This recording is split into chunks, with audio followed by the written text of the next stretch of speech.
Good morning and welcome to the Mike Graham Show. I'm Mike Graham and this is the Mike Graham Show. You can tell it's the Mike Graham Show because I've got a clock here, but it's a bit confusing. I'll tell you why it's confusing, because the clock goes backwards. I don't know how that works, but I've got a lovely present here. It's come in from Judy where is it from? Stallstown? Don't know. Anyway, it's a backwards clock. And not that there's any connection at all to Will Geddes, but Will Geddes is here. Very good morning to you. I've got this clock. Well, it talking goes of backwards. Right. Here's Will. Does this mean we could go back in time? Brilliant, mate. Hey? Brilliant. There's many things I'd like to change. Is there? Yeah. I don't have any regrets about anything at all, right? But I really quite like this. I think what we're going to do is we're going to, from Judy, Stallstown, is it? How sweet of Judy. That's a nice gift. Can you see where she says she's from? Probably is it not. Stallstown? Judy. Take your time. It looks like Staff's Town. Staffs. Yeah. Could it be? Maybe. Hang on. Staffs or Stalls. A pooch is on. It says, "Can we adjust the light behind me, please?" This is editing in real time, right? Pooch is not in today, so we're being run by Charlotte and Elena, who's our new addition to the production team. Met Elena today. Yeah, lovely woman. Very kind of her to why are you crawling around on the floor? Careful, Charlotte. You know, it's not that kind of show. Gonna have to call HR in a minute. Anyway, so here's what I think we'll do with this from Judy. Yeah. Judy. It's, Judy. Judy. I think we put this up in the new studio. What do you reckon, girls? I might have to call you girls. Is that allowed? So I think we're going to, because all next week, Pooch is going to be building. You know, we've got a new studio. No. We've acquired a new studio. I didn't know that. Yeah, because we're launching UK Live. Awesome, mate. You're going to be part of it, mate. Have you not had the contract No yet? one sent me the contract. In fact, it must have been lost in the post. There's a contract coming your way to do a show. Yes. Awesome. Yeah. So I Will love a Geddes will be contract. amongst the many star-studded attractions on the new UK Live online show, right? And I think we put this clock up in the new studio. Definitely. Which is going to be right next door. So you literally just come in, we'll be coming and going, it'll be great. Russell Quirk's going to be doing a show. He's coming in next week. We love a bit of Russell. So we've got a poll today, right? Today's poll is this: where's Mike going on holiday? I'm not sure I agree with this poll because I don't want anyone to know where I'm going on holiday. But the first choice, the choices are these: Lanzarote, Koh Samui, Dubai, or Makerfield. Makerfield, where the by-elections. Oh, yeah. I know you don't try not to keep up with the news. Will's in here to do a news review, but he hasn't read any news. So it'll be quite interesting. But it's Friday. So unless someone died. If someone died, then I'll be all over it. It's a Friday feel. Yeah. So you don't have to have any knowledge necessarily of the news. But thanks for popping in. You also brought some very nice pastries as well, of course, some coffee. Last night's big event, of course, was Question Time, a Question Time special on Makerfield. And the thing about that, right, is that we can't show you any clips from it. Do you know why? Because the BBC doesn't let us use any of their clips because they want us to pay for them. To which I say, well, we've already paid for them. Well, I was going to say, our licence fee. Because the reason that you people are all employed is because we pay for your employment. You know what? So why can we not use any of their clips? I think if there are any tame barristers out there or legal eagles, I think they should look at how they could contest the fact that we contribute to that product by our licence fee. Yeah. So how can they maintain any kind of proprietary rights over to be fair, those clips? it's not necessarily the BBC. I think it's Mentorn who are the independent production company. Oh, really? But basically, if we put out our we're still show, paying them. We're paying Mentorn of course. indirectly. We'll be paying Mentorn a fortune. Yeah. Absolute fortune. I think they're a Scottish company as well. Okay. Which makes it even worse, to be honest. I can say that being Scottish, of course, it's all right for me to slag off the Scots. So they had all the candidates from Makerfield on Question Time last night. So they had Lib Dem Jake Austin, Tory Michael Winstanley, Andy Burnham, the King of the North. Andy Burnham, right? Lego hair. Fiona Bruce, of course, was sitting in the middle. Reform's Robert Kenyon was there, and from the Green Party, Sarah Wakefield, who was an absolute hideous woman. Have we got that picture of her? Can we show that? We can't show the clip, but we can show the... There you go. Look at that. Well, that's a particularly kind photograph still, isn't it, really? And she tried to, of course, nail Robert Kenyon on some of the things he said in the past, the fact that he's a misogynist and all of this stuff. And he actually, I thought, dealt with it quite well. It's worth a catch-up, then. That's another note from Pooch. Is it? Oh, he's good. Has his Tesla broken down? No, it's currently out buying him lunch.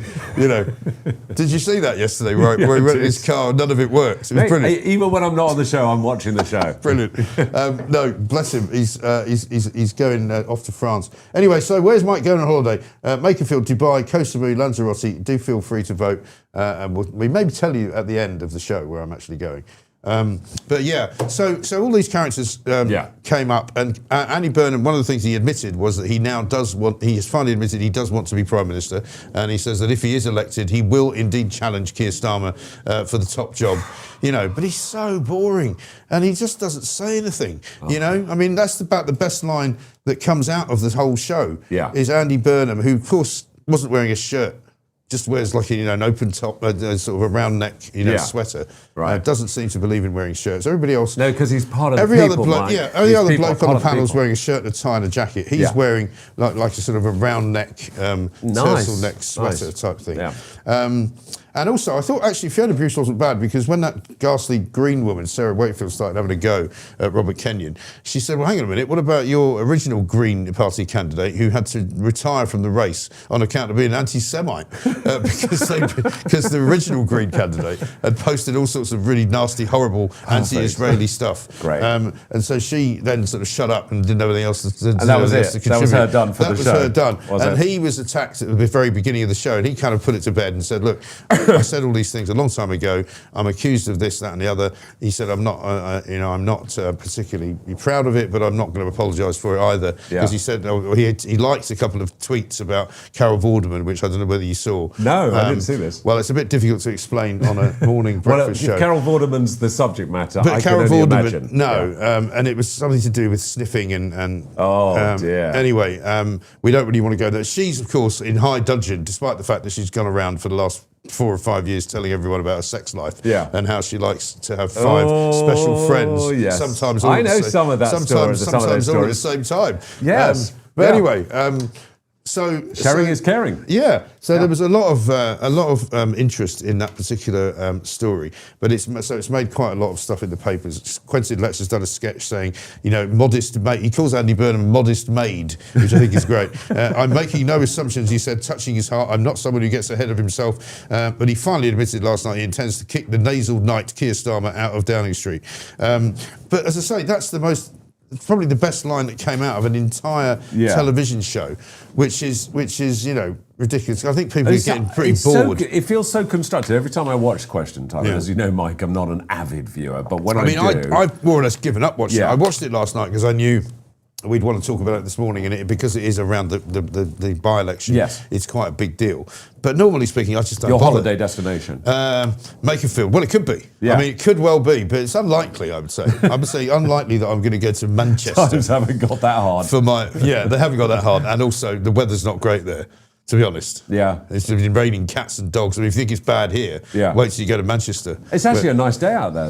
Is it? This morning, it's kind of nice. The day started today, by the way, where we couldn't actually get into the building. Could you not? No, because the door, for some reason, the main door doesn't work. So I had to come around, and I didn't even know there was another door to get in, but we came in another doorway. So it's all different, isn't it? Shut it. Stop that. Anyway, so what else? It's too early. Too early. Front pages today are all very much up your strata, actually, because it's all about Andrew. Randy Andy. Andrew Mountbatten Windsor, who appears to have acquired some kind of a massive bruise on his face. Now, I don't know whether he's been boxing. There's a piece of the Maybe Times. One of his RASP officers had enough and just went popped bang, him one. Or maybe one of his lady friends. I don't really want to go there maybe either. He tripped over one of his teddies. Oh, tripped over one of his teddies. Or possibly, it could be a horse-related thing, because he does a lot of horse riding, doesn't he? I think he's been steered off that from my inside track. He's been told, because of the Paps being around, they can't have him sort of riding about like he was before. He's in Sandringham, though. I mean, Sandringham is so huge, you can't even see into it, can you? Mike, you're an old sort of dig it. Yeah, but we're not allowed to do it anymore. When I was in my day, you could stick the old long lens over the wall, and you could have them doing whatever you wanted, but you're not allowed to do it anymore. They might use drones these days. You could use drones, but even that, the idea is that the invasion of privacy thing now is such that you can't film people on their own land. But it's difficult with, the law is really grey, and I have this with clients. Yeah. So if you have someone who launches a drone and it goes up into the air, it's a little bit like international waters. So in the same way as you have, obviously, the shorelines, and you have up to, I think it's 12 miles or, out to sea is that territory. Then you've got the international waters, and all sorts of shenanigans can take place there. But so you have a little bit like that. No, with, but the law that's changed though is not so much where you are; it's where the person is. So, for example, in the old days, like Ron Galello, who was one of the first paparazzi photographers in the world, in America, he used to stalk the Kennedy family all the time, and made an absolute fortune. And whenever they were in Hyannisport, he would get pictures of them, and they banned him basically from taking pictures on the land. So he got a boat, and he stationed himself on this boat, which had a secret kind of window where the long lens was just trained on the beach in Hyannisport, and he just got them every single day, and they couldn't work out how he was doing it. But nowadays, in this country certainly, and in terms of what we publish, you can't take a picture of anyone if they are in a place where they would consider it to be private. Private, yes. Right. So if it's obstructed, if so if it was, so you can't go over the wall. Yeah. So I mean, if he was riding his horse on the streets, no problem at all. But if he's riding his horse behind the wall of a private estate in Sandringham, you just can't publish the picture. Yeah. Well, I think personally, this guy and his grifter family, because obviously what's come out, as you say, Mike, and is the subject matter for obviously most of the headlines in the front pages, is his two daughters, Eugenie and Beatrice, who've been living rent-free. Well, that's the headline in the Mail says, they carry out no royal duties, have jobs, and are married with homes of their own. But a bombshell official report reveals that Beatrice and Eugenie have lived at palaces rent-free for years. How do you justify that?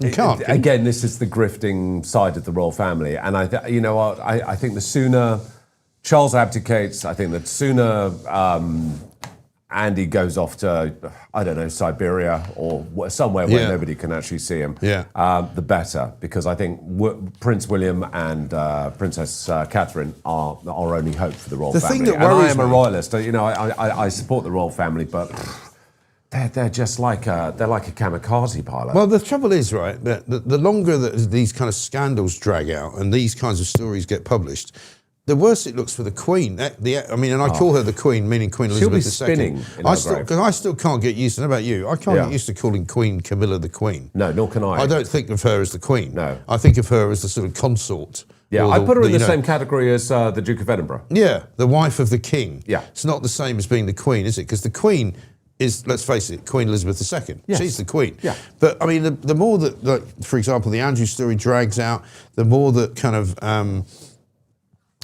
Charles does what he does, the less good it looks for her. It's just messy, and King Charles, who should be leading from the front, just seems to be mopping up everybody's nonsense in the background, and certainly his brother. And the sooner we get rid of this ligger, the better, really. I mean, it's an embarrassment to the... We used to, Mike, do you remember, I'm old enough to remember standing out on the street with my mum for the Silver Jubilee. Yeah, 77. In 77. Yeah. And, we were so patriotic and so proud, and just our patriotism's just getting erased and eroded by... whether it be this, I was going to use the R word tonight because you told me off earlier, this government that we have in place. But secondly, is what the royal family's doing. I mean, they're just an absolute mess. Who is advising them on their crisis communications, Mike? I have no idea. No. Well, so let's look at this story in the Mail, right? Because the property roll call of the royal lodgers. So they've got Princess Beatrice. She's got an apartment at St James's Palace, right? Would you believe, in London. Rent currently set at 68% of the open market value, all paid for by the King. Now, you might say, well, that's his business. It's his money. It's not our money. I don't think. Well, is it our money? Well, I think... Is it his money? The King kind of makes his own income, doesn't he, from what used to be the Duchy of Cornwall. Yes. But that's now passed on to William. Yes. So he now makes the money from the Duchy of Cornwall. But I suspect the King would not be using public money to pay for... One would hope not. Beatrice's place, right? Yeah. They've also got a private converted Cotswolds farmhouse close to Blenheim Palace in Oxfordshire. I love the idea that they've got a converted Cotswolds farmhouse, and then look at that. That's bigger than a converted. I mean, that looks like Versailles. Blenheim Palace. Yeah, I know. So how many rooms have you got? There's 58,000 rooms there. Princess Eugenie. One with 57 guest bedrooms. Yeah. Princess Eugenie, Ivy Cottage in the grounds of Kensington Palace in London. Very nice too. That's not a million miles from where you live. No, it's not a million miles. Rent currently set at 64% of open market value. So now, if you were renting a place like the Ivy Cottage in the grounds of Kensington Palace, that would go for probably what, £5 a month or something? Oof, no, £5 a week, mate. Really? At the minimum. Really? At the minimum. See, that's amazing. So that would be £20,000 a month. At least, Mike. They've also got a private home in Comporta in Portugal, a seaside property in the Costa Terra Golf and Ocean Club. Beautiful. Very and that's nice. Stunning. That's where most of the celebs have their gaffs down there. Yeah. I've never heard of Costa Terra. Is that the Algarve? Yeah. Somewhere down there. Yeah. Right, then Duke and Duchess of Edinburgh, they've got an apartment at St James's Palace as well. They don't pay any rent at all. It's a good life, isn't it? That's right, isn't it? Apparently that's in lieu of... But, I mean, they do work. Yeah. But the thing about Princess Eugenie and Beatrice, they don't work at all. No. They've also got a £5 million house in Bagshot Park in Windsor, on the Windsor estate. They pay a one-off premium payment on a long lease with a peppercorn annual rent. Nice. Very nice. It's a good life. Marina Ogilvie, I don't even know who this is. Oh, yes. Daughter of Princess Alexandra. Yeah. She's got a 3-bedroom semi-detached cottage in the Windsor estate in Berkshire, and for which she pays $17,000 a year. Wow. So that's what, million and a bit, $17,000 a year. $17,000 a year, so 1,000 and a bit that's literally per what, month. £1,100 or £1,200 a month, isn't That's less than I pay for a 1-bedroom apartment in southeast London. A lot less than me. Princess Alexandra, thatched house lodge in Richmond Park, 670,000 quid one-off premium payment in 1995, plus an annual ground rent of £1,500. Wow. It's not bad, is it? It's not bad at all. I mean, I just think... they're not making any friends with the general public, and royalists like me, we're sort of just getting a bit sick to death at the whole sort of grifting side of things. I mean, I love Prince William and I love Princess Catherine, and they're out there, they're doing their job, and they seem to be doing positivity. Yeah. Oh, what's the matter, mate? Are you all right there? He's giving us directions. Right. Is he? Yes. Why is everything out of focus? Commanding from afar. No. Oh, well, why do you keep playing with it then? Luke keeps telling us. All right. And has he done the parking? Hey? Yeah, ask him. Also, the main story is around this bruise on his face, which we talked about earlier. According to the Times, it may be the result of some invasive. I can't remember how they phrased it. Non-problematic medical condition. Oh, really? Yeah. What, called embarrassment? Yeah. It could be that. Or, as you say, somebody's whacked him one. Or he's walked into a door. Or maybe he's slipped fallen over down. a teddy bear. Or he's fallen down over one of his teddies. But the thing is, when you get to a certain age, like he is, I'm not actually sure how old he is. But he must be. Actually, how 70. old is he? Is he 70s? He must be 70. Is he late 60s? But it's one of those where you get to a certain age and you sort of trip over and you get bruised and the bruise doesn't go away for a long time. Yeah. See, this is one of my big bugbears at the moment with newspaper reports. They don't put any facts in them. No. You know, I want to see how old he is on page 1. Usually it's in the first paragraph, isn't it? Well, it used to be. Yeah. We used to be taught when you wrote news stories, who, what, where, when, first paragraph. Yeah. Can you please find out who's there, what they're doing, where they're doing it, when they did it, and, you know, how old they are. Yeah. That's it. Yeah. Then I've got none of that. Instead, I've got Princesses Beatrice and Eugenie have never personally paid a penny in rent, despite living in exclusive palace properties for nearly 2 decades. Do we get their ages? It doesn't say how old they are either. Ugh. I mean, it's ridiculous. Yeah, it is Some mad, facts, because how are we being informed? So thank God for people like you, Mike. And a Daily Mail. I should tell you, by the way, that we've got a very, very special guest coming up later on. Jacob Rees-Mogg is going to join us later on today. And also Russell Quirk has just assured me that he's coming live to us from Davos. Is he? Yeah. What's he doing I think in he's Davos? gone to join the World Economic Forum. He's getting his lizard costume fitted up so that he can blend in. So he can blend in with Klaus the other world leaders. Schwab and all those other lizard-like people. They'll be sacrificing goats at tea time, won't they? They will. Yeah. Standard. Bohemian Grove. Yeah. Remember that story? Oh yeah. Bohemian Grove. I remember I never heard of it, right, until I started doing overnight shows at TalkSport. It's great. And people started ringing me up and saying, "What about Bohemian Grove?" I'm like, "What about it?" Yeah. I know, so I'd never heard of it. There's a good few documentaries on YouTube. Oh, there are, Yeah. but they're all rubbish, right? Yeah, and most of them, they said, "Oh yeah, it's where they all go to sacrifice children. I'm going, really? I'm surprised I've not heard of it then, because that sounds like quite a good story. And of course, here's the video evidence, and then they'd show this kind of rather shadowy sort of footage of people wearing hoods and walking around with, what looked like dolls, and there's sort of somebody in the background stabbing something. And you go, this is absolute rubbish, right? Complete cobblers. And then it was like, oh, well, George Bush has been there. And Ronald Reagan's been there, and all these, past presidents. And it turns out, there is a place called Bohemian Grove, and it is a kind of a retreat. It's a country retreat. It's a country retreat where people go. And it turns out that my sister's husband, who was quite well connected in the kind of Washington way, had been there. Oh, really? So he and I then had a conversation about it. Did he sacrifice a child? I did ask him that, and he said he didn't. But he would, wouldn't he? Well, he would say that, wouldn't he? Yeah, exactly right. I kept my golden rules in my world: deny. No, I said to my kids, don't go anywhere near him, just in case he decides to kidnap you and sacrifice you.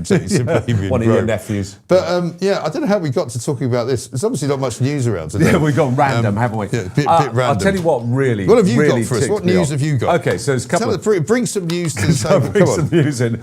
Okay, so a couple of things. I think the Henry Novak parents being invited to Downing Street yesterday was just appalling. I mean, considering that it was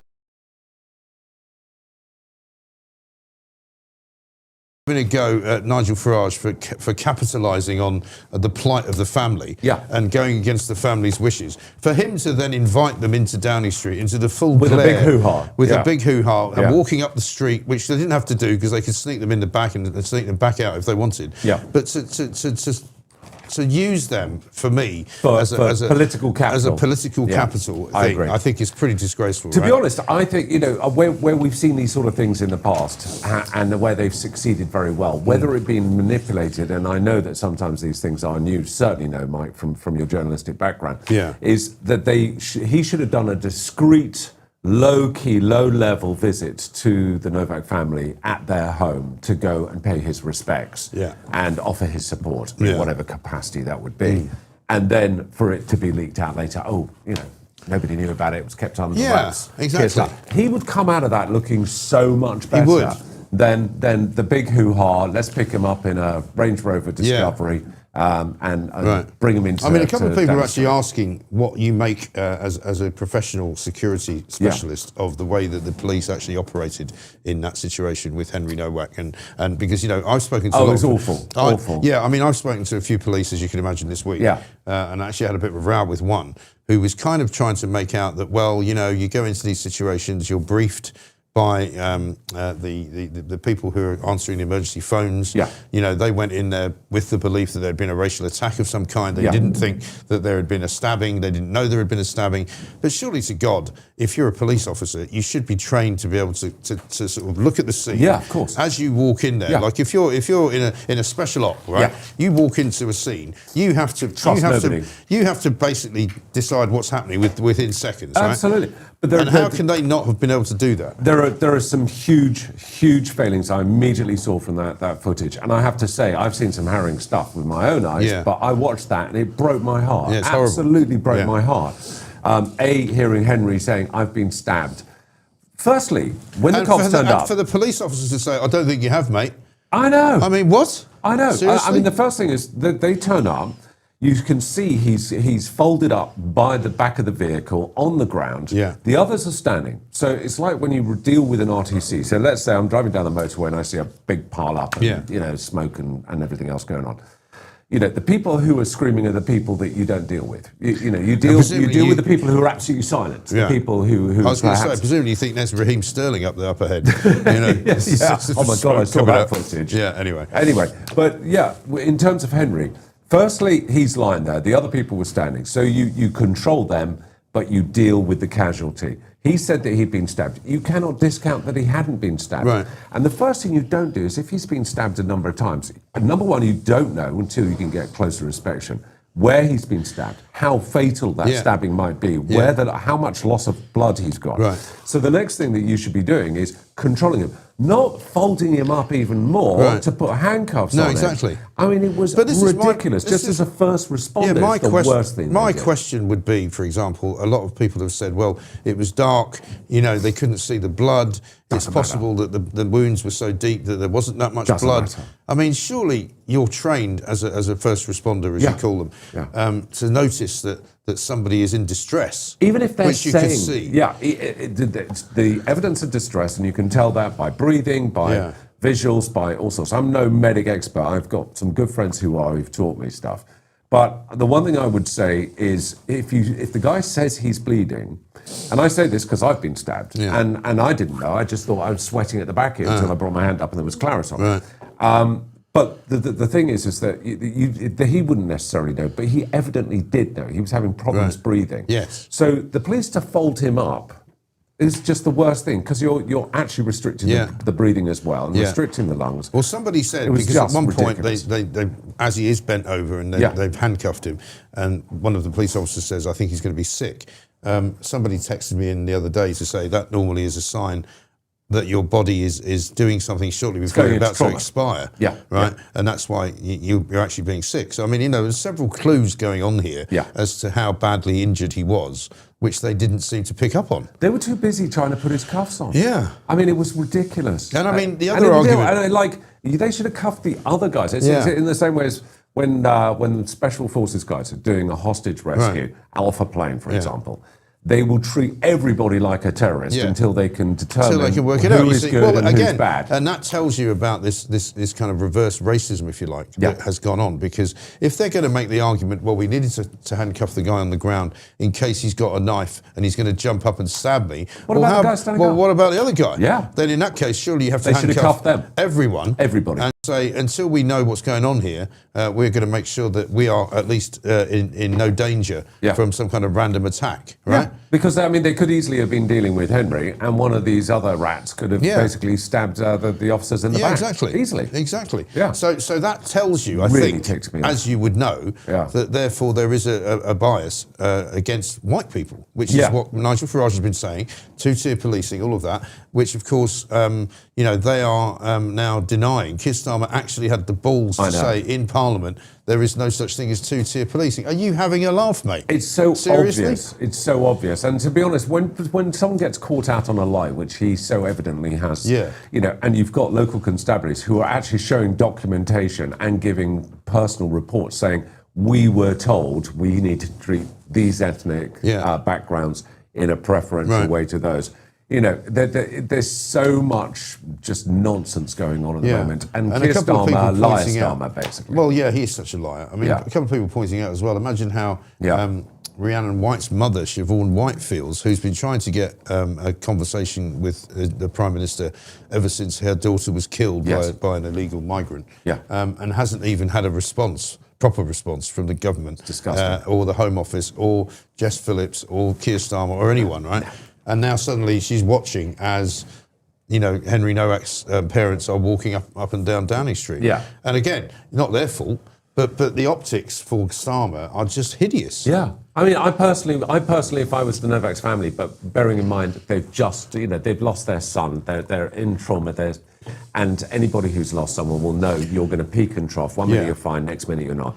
And you can't necessarily make pragmatic or rational decisions. No, exactly. I mean, I think they were just brought along on the wave of advisors who said, please come along, la, la, la, you're going to have a fantastic day out. And of course, what we've got... Rather than them actually, I would have hoped, or it would have been lovely if they'd turned around and said, you know what, 2 fingers to you, Starmer. We're not going to bother. No. Let's go, before we talk to, I think, is it Russell who's there? Before we talk to Russel Quirk, who's in his lizard costume. Davos, in costume, let's have a look at Sheila Fogarty. She's one of those hapless... I know. She's interviewed me a few times. Has she? Yeah. Oh, God. Anyway, she's dreadful, right? She's on LBC. She makes James O'Brien look professional. But let's have a look at what she's got to say for herself on the state of the police in this country. Notion that the racism pendulum, even just in the context of how police deal with the public, has swung violently against white people. I am not buying that for a second, by the way. Most of you aren't either who call. It doesn't mean that racism against white people by the police or anyone else isn't possible. Of course it's possible.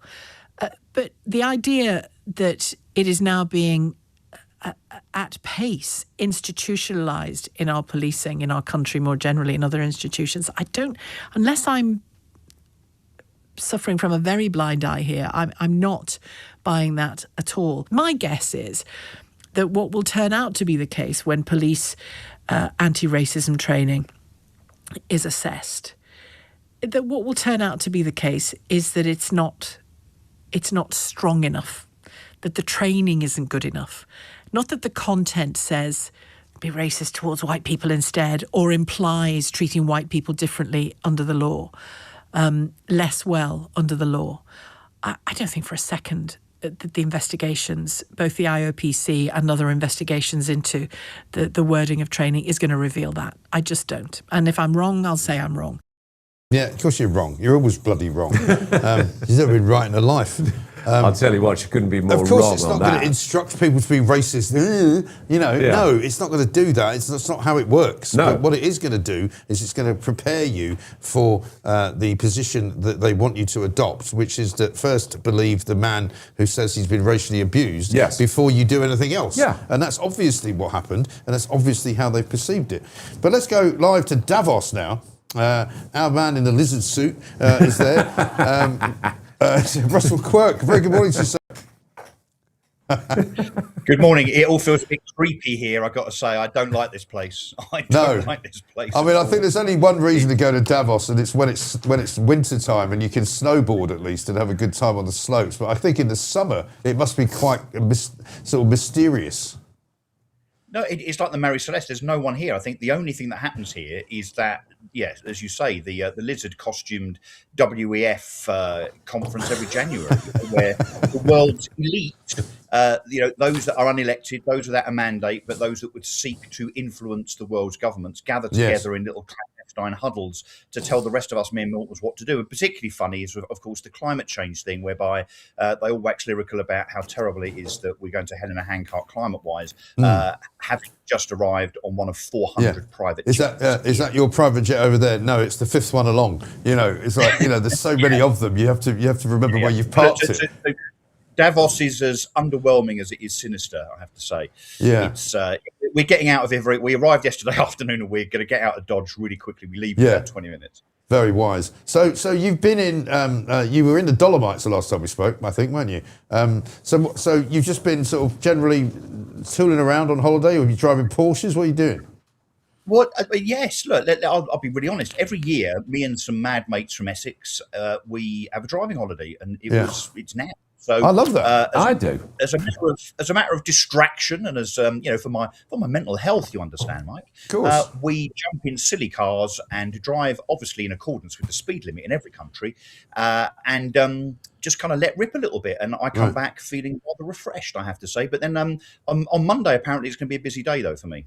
It will be a bit busy, because I'm not going to be here. We've got a little poll going with people trying to guess where I'm going on holiday, and so far I think the poll says it's Lanzarote, Dubai, Koh Samui, or Makerfield. And at the moment, Makerfield is coming in second. I'll tell you what, I'm not going to bloody Makerfield, that's for sure. Dubai coming in at 43%. Yeah, but I tell you what, next time you go on a driving holiday, you take Pooch, because he's got a Tesla, in case you didn't know, which is so clever apparently that it can not only get you from point A to point B without you having to do anything, it can also make your dinner for you.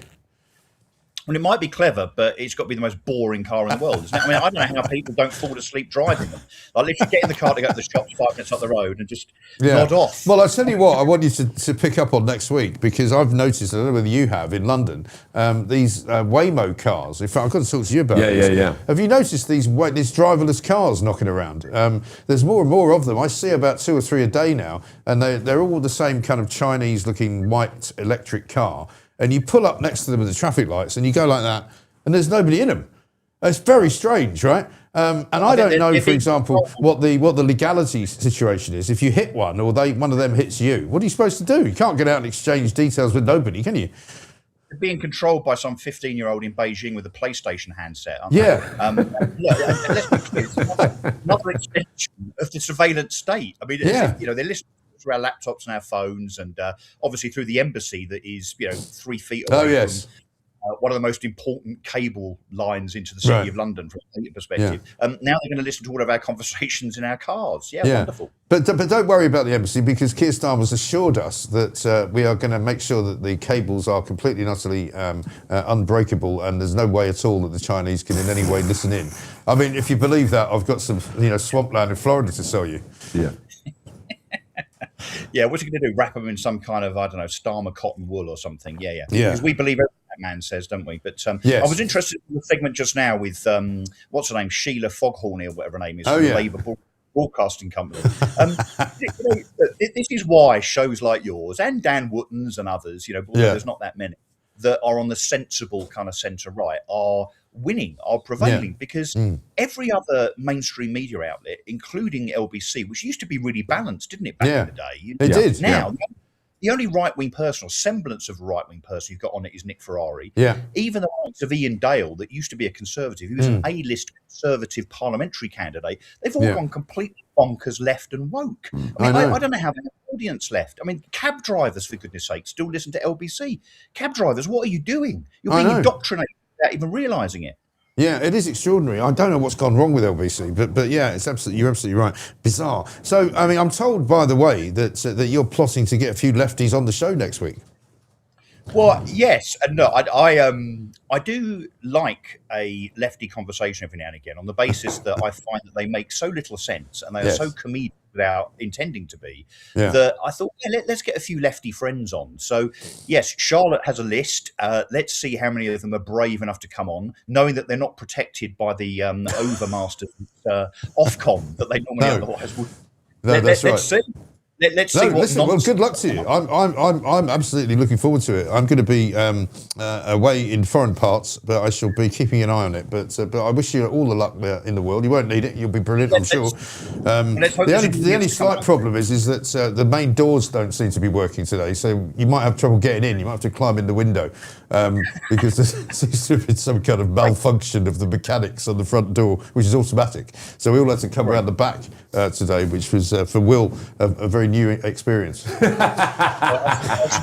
handled that with aplomb, didn't he? I mean, Will's used to well, he's the man of the moment. He's able to handle any situation regardless of how difficult it is. So, never a problem. Luckily, it was fine and dandy. But so when are you back in Blighty then? And how have you found the border crossings and all of that? Because we keep hearing, of course, that the EU is now punishing us again every time you try and go anywhere.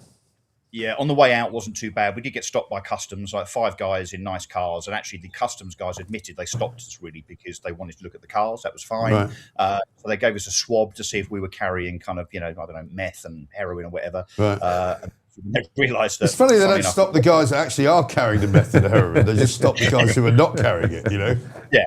Yeah, I mean, it would be pretty stupid, to turn up in £1 million worth of supercars and also be smuggling drugs at the same time.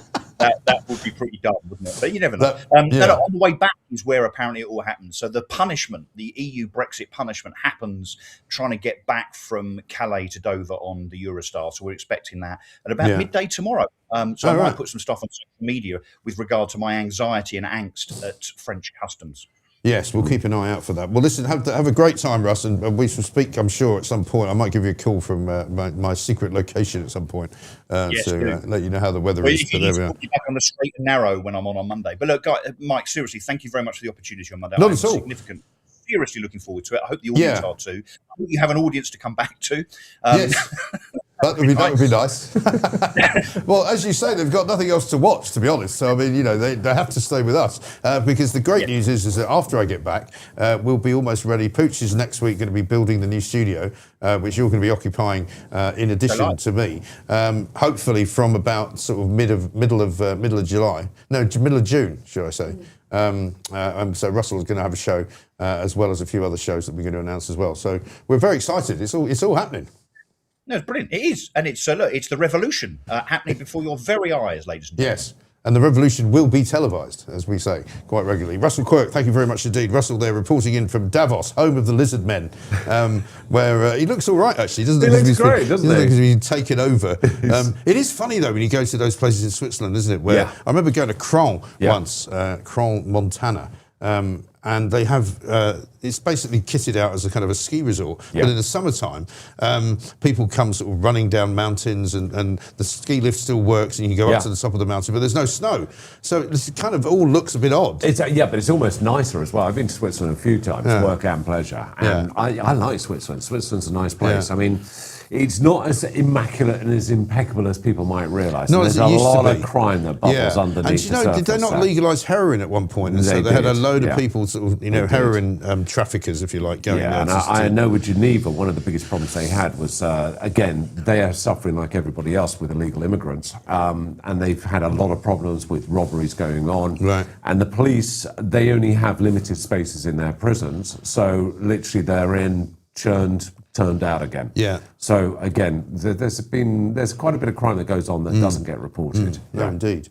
Starmer can't go anywhere except Ukraine and China. Nobody likes him, says Rogers. Yeah, that's true, actually. They love him in Ukraine because he just turns up with a sack full of money. Yeah, exactly. And they go to Here's another 3 billion. Nice to see you. How much have you got? 2.1 billion. Yeah, very good. Yeah. Thank you very much. Same with the Chinese. We went to China and did a trade deal, the like of which they couldn't believe. It's insane. Because I think they gave us something like £3, and we promised to sort of allow them to come in and spend billions and billions of pounds of our money on and making steal money. all our state secrets. Yeah, still all our state secrets. And Commercial secrets. Build the world's biggest embassy. Yeah. Unbelievable. Absolutely incredible stuff. Got a couple of super chats, I think, to do as well while we're here. One here from Jane. It says, I sent a gift to the P.O. box weeks ago. Did you? I know that the P.O. box is shutting down because I'll tell you what the problem is with P.O. boxes is that, one, they're incredibly expensive to run. And they're not actually very well put together because what they do sometimes is they refuse to take certain packages. Right. Like why?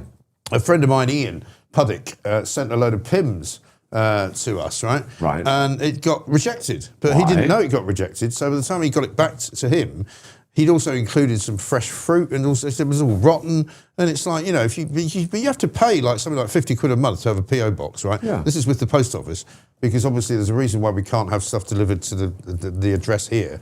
I can sort that out for you, Mike. Let's get you a standalone. Well, we'll see what we can do. box. But the problem is, at the moment, we're curtailing our PO box for the moment because it's just become so difficult to run. Looking forward to Russell's show next week, says Steve on the Super Chat. A great man who stood by your lowest, unlike others from that channel. Have a good break, but get your ass back sharpish. Steve in Jeonju. Where's that? Jeonju? Where's that? Don't know, mate. Don't. Let's look it up. Joenn Sue. Hang on. Where are we? Jeonju. See, it looks like Finland or somewhere. Is it? Is it? Yeah, I think so. Is that a Finnish? I think so. Joenn I'm not sure. Yeah. See, in some apologies places, if I got that wrong. In some places they have. Oh, here we go. Joenn's a city in Finland. Yeah, it is. Yeah, there you go. Right. There it is. Look. See, in some places they have. Get me on Mastermind. They have researchers. I'll do better than that, mate. I have to look it up on my own iPhone. Look at this. Joenn. You see, but that's the lovely thing about this show, mate. 370 quid return from London. Perfect. Not bad. I think we should organise a boys' trip. It's the regional capital of North Karelia. Is located in the eastern interior of the country and is in the Finnish Lakeland. Look at that. You know what? I like the Finnish people. Finnish people are lovely. I've not met very many people from Finland, nice. actually. You know, the funny thing is, I always say this to Finnish people as well, is that they have this fantastic capacity that you could have a bunch of people sat around a table, and you know what it's like being a Brit. You feel that social obligation to fill the void if the conversation lapses. Yes. Finns will sit there in silence. Really? Yeah, and it's just so awkward. Finns ain't what they used until to I've be. got something to actually say, they'll just sit there silently. Wow. Yeah. A couple of stories to tell you about, by the way, which are outside of the Royal Arena. And we've got probably...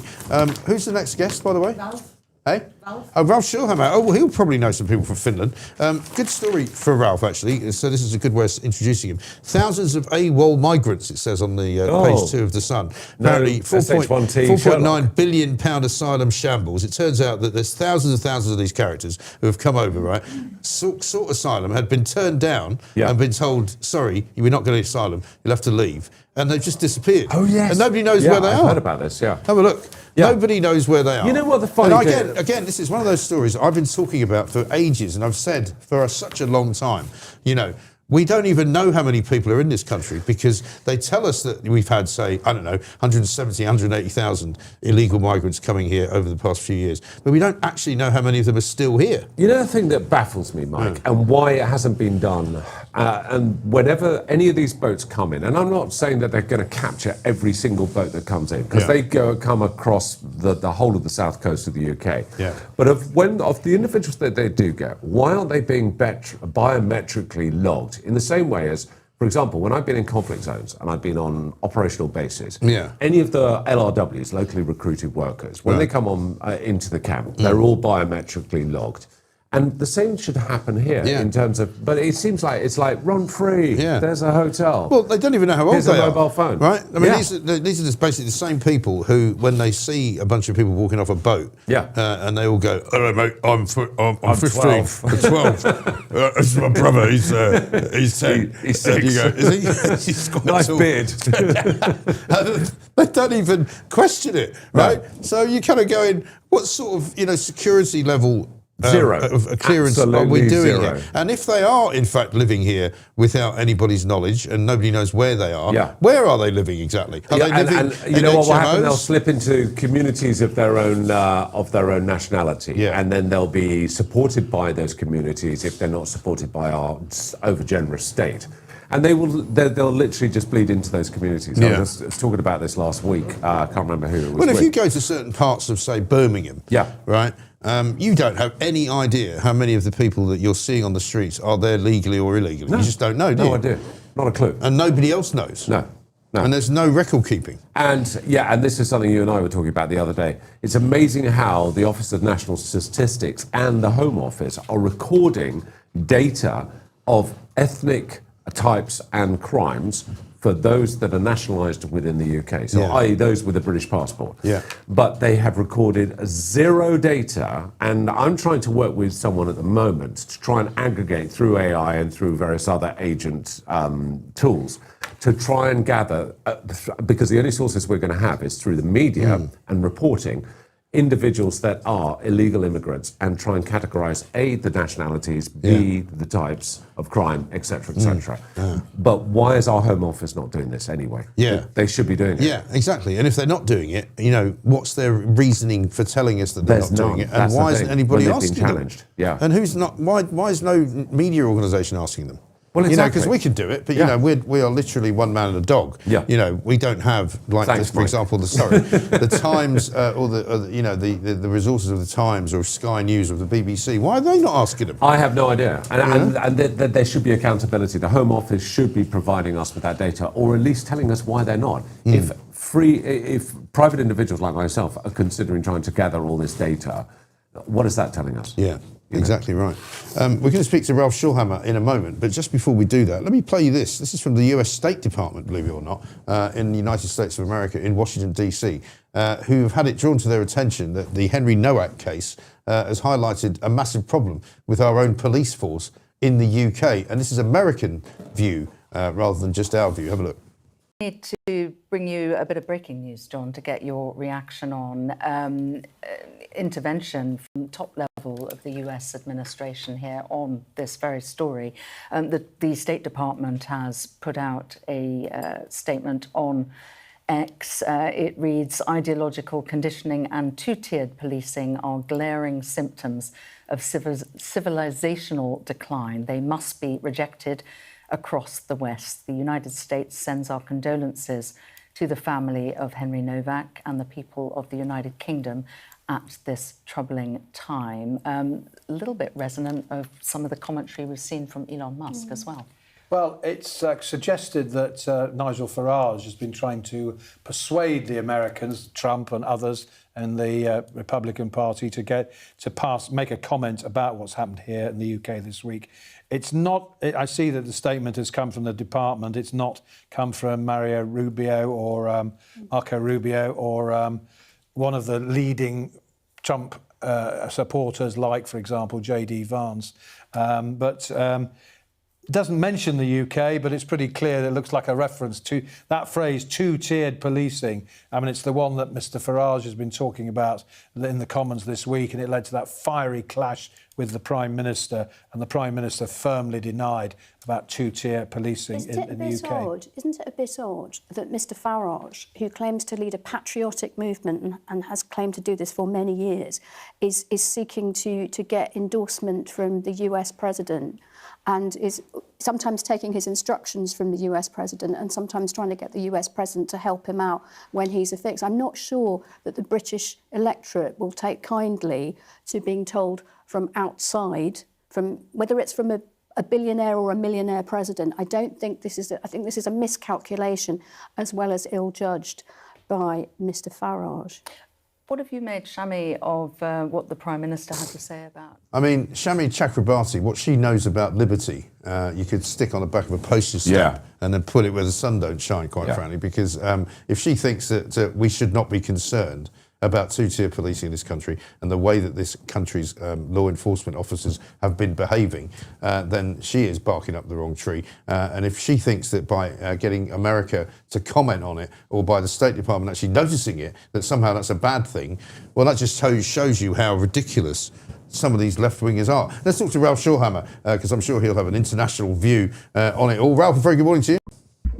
Mike, good to talk to you. And I think I'll see you potentially live in your studio next week. Is that correct? Oh, well, actually, no, I'm not here next week. Are you coming in next week? Because I'm going to be, it's my first ever holiday. Well, you have to postpone it. You have to postpone it. I'd love to, actually. I wasn't really planning on going anywhere, but I've been told I have to take a break. Or do you want me to fill in for you on Thursday morning next week? Well, I think, Russell Quirk's going to be sitting in my chair, so you by all means throw him out of it and take over if you wish. You have my blessing, particularly if he's starting to get too many left-wingers on, which he's threatening to do. We don't want any of that sort of nonsense. But what about America? The State Department now noticing, like a lot of people around the world, that Britain is in a pretty bad place right now, and that the law enforcement, and I know you've been tweeting about the state of the police in this country, the law enforcement are no longer on the side of the British people.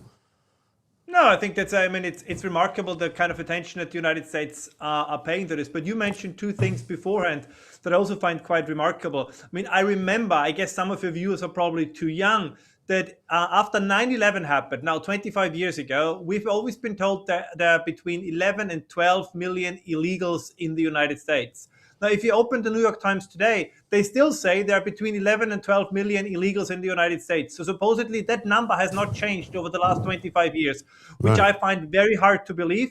And the second news item out of the United States, I don't know how many of your viewers are familiar with the Southern Poverty Law Center, right? It's this NGO that is, between quotation marks, they created the gold standard in defining who is a racist and who is supposedly to be excluded from polite society. It now turns out that they paid people to hire other people for the Ku Klux Klan and, neo-Nazi organizations, because apparently in the United States and in the West, the actual supply of racists and neo-Nazis is so low that all these NGOs who made it their life's work and, paid by taxpayers to fight against the far right and the Nazis, they need to pay them because they simply are not enough.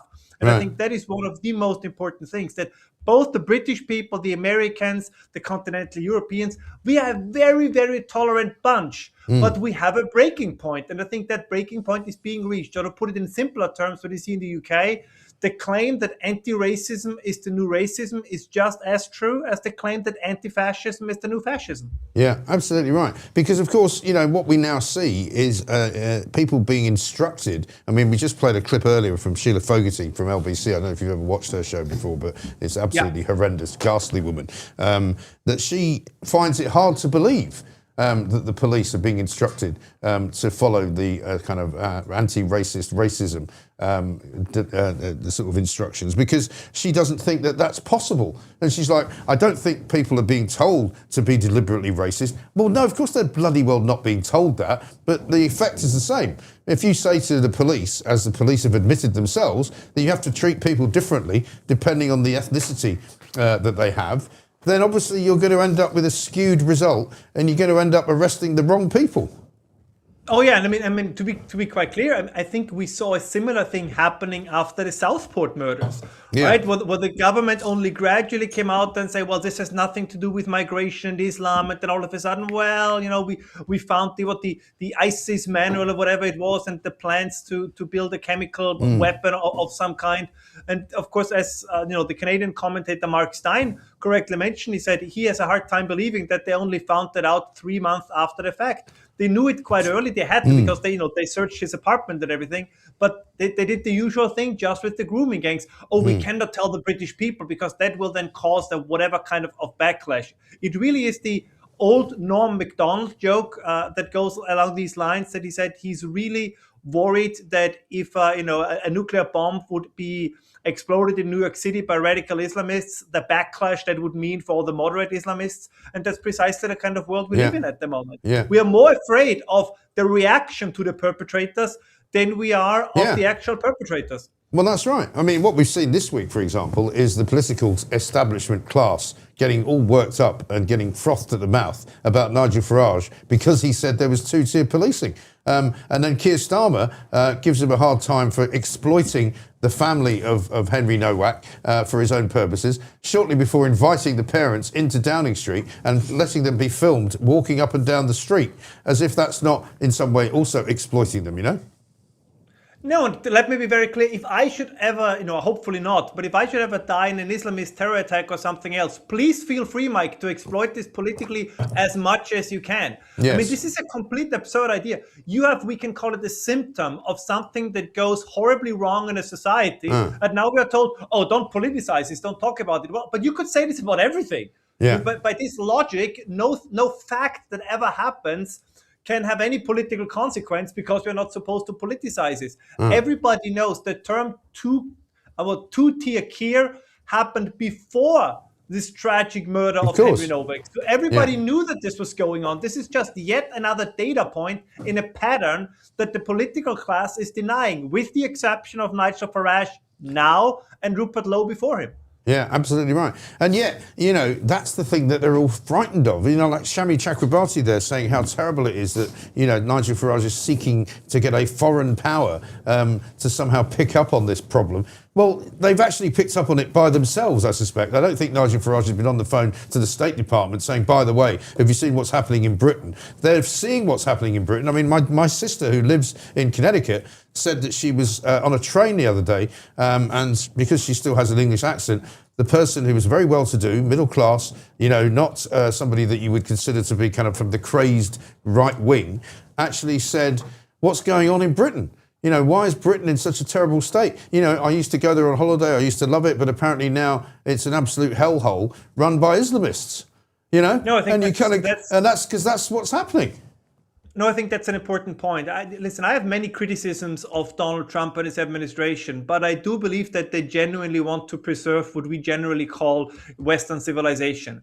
And future elections, at least in my view, are not so much between left and right, which I think is still in some cases a helpful category, but it's between those who want to preserve these nations that make up Western civilization and those who no longer care about them. And for me, this is very decisive because, I say this almost every time when I'm on your show, Mike, but I think that the world would be a sadder place without the English, without the Italians, without the French, without the Austrians, without the Irish, without the Germans. So any political movement, any political party, regardless of what their smaller political and policy proposals are, if overall they say we want to maintain, we want to preserve our culture, that's usually the kind of party I would give my vote to.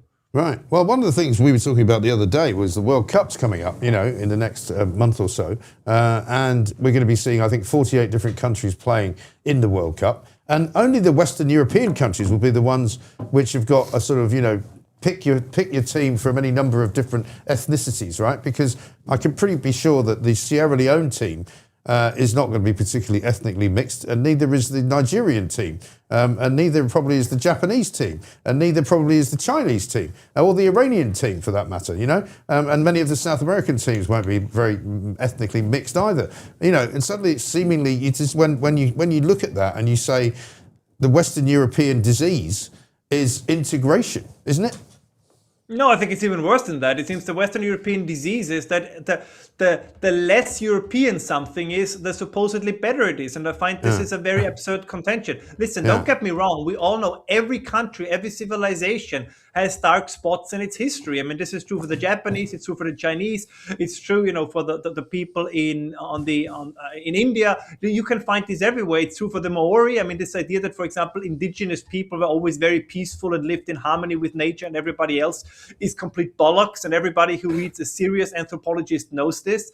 But I think on the broader scales of history, the contributions by Europeans and their prodigal sons and daughters like Australia and the United States, it outweighs the bad things. I think we contributed more to the advancement of human society and human ingenuity than anybody else. Listen, a lot of this was coincidental. I'm not saying it was a great plan, but this is how it is. And I think the world should more aspire to be like Europe, and they should not aspire to be more like Afghanistan. No offense to the individual Afghan, but I think we intuitively all know this. If you get sick, for example, and you get offered, do you want to go to a hospital in, I don't know, Paris or to the hospital in Kabul? I think you know what you pick. If you would be in your mother's womb and you could pick where on this globe you could be born, I don't think that many people would pick something other than the United States or Europe. So we intuitively all know it. We're just not supposed to admit it in quote unquote polite society. Yeah. That's ridiculous. Yeah. We're supposed to say that the people who actually were not born where we wanted to be born are better than us somehow. And therefore, absolutely. Somehow that will make us a better place if we have more people who weren't born here living here. It's mad. Listen, if you don't live the country you're born in, if you don't love the country you live in, then go to the country that you want to live, right? If you say, oh my God, Europe is so horrible, the UK is so terrible, the United States are no good, very bad, fine, then go to another country. Nobody's stopping you. Yeah, I know. I mean, there is freedom of movement after all, I mean, it might take you a while to get into France these days because of the EU. I'm going to be completely honest with you. I mean, when we talk about remigration, I'm very happy to support, for example, all these self-hating Westerners to migrate also. They shall have a taste of these other worlds that they treasure so much. And I'm telling you, they will come back screaming quicker than you and I can say the Mike Graham show. Yeah, exactly right. And I'm so sorry we're not going to see you next week. Well, I'm not going to see you, but everybody else is going to see you. But I'm going to... Well, we'll make up for it. You'll have to come back again a second time. I will come back very, very soon, Mike. Good to see you. Ralph Schulhammer there. See you, Mike. He's right, isn't he? I mean, we're going to have the World Cup coming up. And I mean, I don't want to make, a mountain out of a molehill, but it will be very interesting to watch the different countries playing football from around the world because you can pick and choose and say, and I bet you any money, it'll only be the Western European countries like France, Italy, Spain, England, Scotland, maybe to a lesser extent. That have this sort of ethnically mixed football team. Yes. Because most of them won't be. No, absolutely. We love Ralph. Ralph's always a voice of sense. I'll be back. But you know what? I think one of the easiest ways to solve this problem would be in the same way as when you go into, and I've spent, as we've discussed many times, I've been into the Middle East a lot, into various different parts of the world, which have very stringent cultural, religious rules which are in place. I think one of the easiest ways to solve issues here in the United Kingdom, and I know you're an animal lover like me, ban halal. Yes. Ban halal. Yeah. I think you'll get rid of a whole bunch for starters. Yeah, I think so. Absolutely right. Well, a lot of people are eating halal meat without even knowing they're eating it. Yeah. Because they don't tell you that it's halal meat. But there we are. Coming up, we're going to speak to Mayor and Senthil Nathan, who is a Hindu scholar. I mean, we don't have many Hindu scholars on this show, but we've had two this week, which I don't know whether that tells you about where Charlotte's spending most of her time. And have you joined a Gurudwara or something? Have you converted? Anyway, he's the author of a book called The Hypocrite Within, outspoken on immigration, national identity and the decline of British institutions. We'll talk to him in a second. Should we get some news, though? Is it Fiona McLeod today? I hope she's wearing something decent. Happy Friday, all. I'm Fiona McLeod labours in full circus mode. Keir Starmer's clinging on while Andy Burnham, the self-styled king of the north, circles his job like a seagull on chips. Easy by-election win incoming, apparently. Meanwhile, Starmer's meeting the family of tragic student Henry Nowak, whose death has sparked fury over two-tier policing, dodgy body cams and far-right protests. Even the US State Department piled in, blasting Britain's ideological conditioning and two-tiered policing as symptoms of civilizational decline. Royal Navy heroes lost in a chopper crash, Prince Andrew subletting royal cottages like a dodgy landlord, and a crossbow attack on a uni campus for good measure. Britain, peak chaos, stiff upper lip, and now international shade. See you later, alligators. There's a siren there in the background. Where's she recording that from? They were probably coming to pick up Edward Hughes for some other misappropriate behaviour. The domestic violence squad have been back. Here's a story for you, right? Just before we talk to Mayor, I haven't mentioned it, but we'll come back to it. Sure. NHS fat jab bill has apparently hit £500 million. Yeah. So we're spending £500 million on fat people who can't be bothered eating less. Yes. So we're giving them eating free. Better. Well, we give less. Frankly. Well, the jab will stop them eating as much because it will suppress their appetite. Yeah, but why are we paying for them to have these treatments? Because they'll say, because it's actually better for us in the long run if we have a healthier nation. Well, that's fine, but £500 million? £500 million is a lot of money, and rather than actually educating people as to what they should and shouldn't be eating, because I'll tell you one thing, there will be people on these Ozempic or Manjaros or whatever who won't be exercising, will be stuffing their face with a bit of cake or a Big Mac or whatever. Yeah. So, to be honest, it's like trying to bail the sinking boat. To a you can't. extent. Yeah, I mean, the point is that money is not always the answer, and if that's the kind of, I mean, if we'd been asked that question, but Richard III seems to think it is. Richard III has no clue about money. No. You wouldn't trust Richard III with £5, to be honest, never mind the country's government's wealth. Because the point is, if they'd come to us in 2024 and said, we'd like to spend £500 million on the NHS, what do you want to do that for then? Find a cure for cancer? No, we just want to give a load of fat jabs to people who can't be bothered actually doing any exercise. And there was a good story. That's crazy. And there was a story actually I did see in the papers today, which was about midwives having to work double shifts at the moment because of the lack of finance and resource to support midwives. Right. Yet, I'll tell you what, let's give out some GLP-1s to various people who can't actually be smart enough to try and eat the right things and do more exercise. No, absolutely shocking. Completely and utterly shocking. Mayor and Senthil Nathan is here, political commentator, Hindu pandit. Says he's a dentist as well, which is quite handy actually, because we should get you in, Mayor, and then you can probably do some dental work for us while you're here, because it's quite hard to find a dentist in these parts. How are you? I'm doing well, this early in the morning especially.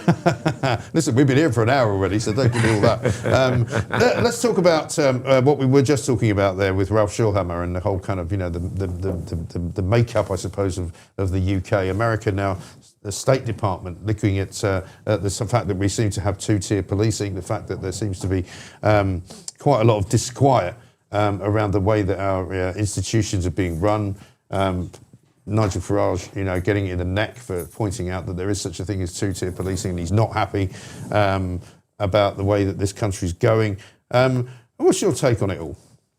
Well, I think anti-white discrimination is actually it's not just an idea of the left, it's actually the soul of the left. The left, they don't have principles, they just have hierarchies of people. And at the top of those hierarchies is the brown man, the black man. Yeah. And you see that with people like Jess Phillips. I mean, she does a tremendous amount of work when it comes to women and girls and abuse and violence and so on. But when it comes to the Pakistani rape gangs, you suddenly start to see it's all about whataboutery. There's a lot of dodging going on. And so this is what is, when people like Kemi, who say we need to come together, now is not the time for rage, and Keir Starmer says, we should act calmly.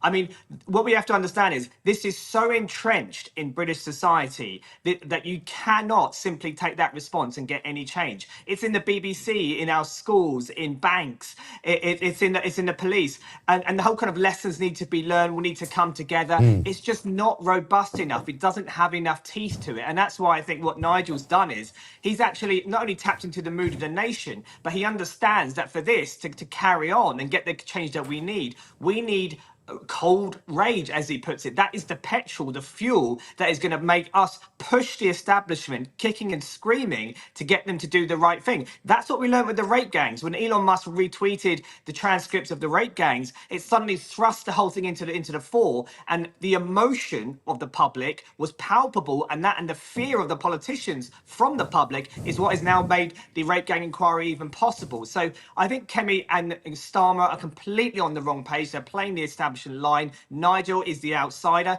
He lost Parliament, but I think he's won the country. I think that's right, and I think somebody said that to him. Was one of the Northern Irish politicians, I think, that walked past him and said it.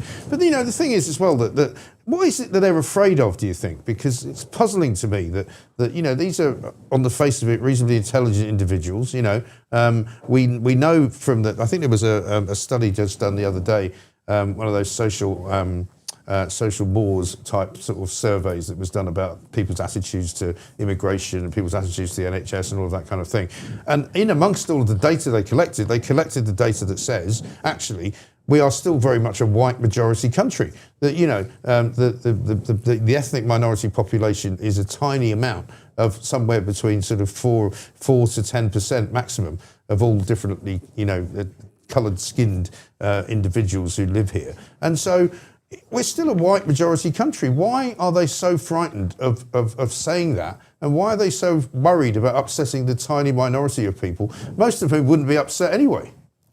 Well, I think they've invested their whole worldview. I mean, it's literally how they see reality. And for them to admit, this is why the rape gangs and the Novak case are so potent. They're like nuclear bombs that will not only cause them to change their mind a bit, it will actually destroy their whole worldview, their whole sense of morality, the whole sense of reality. Everything is going to get destroyed. And so you'll see everybody rallying against these two cases of anti-white racism massively. But I'll go back to your point about demographics. I mean, I actually think I take a different view in the sense that I think white demographics, by the time of the 2060s, white people could be a minority in this country. And if you're younger than 40, it will be sooner in the 2050s. If you go to London, you are an ethnic minority if you're white. If you go to Birmingham, you're an ethnic minority. Yeah. And so when people start talking about DEI, I'm starting to think, well, maybe we need to like regionalize DEI and actually start selecting positively for white people in London and Birmingham and so on.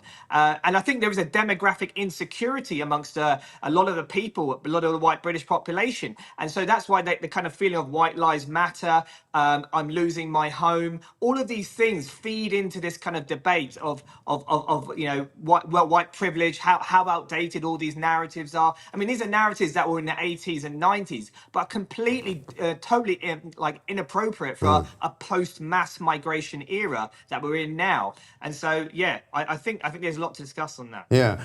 I mean, because it's almost as though we have a two-tier society in a way, because those cities that you've described, and I live in London, so I know what you're saying. It does feel like I'm in the minority now when I'm travelling around on public transport or I'm walking around the streets. But then I go to where my kids grow up in Sussex, and it's a completely different ball game. You know, it's a very, very white part of the world in East Sussex, and so you know you've now got two different parts of the country.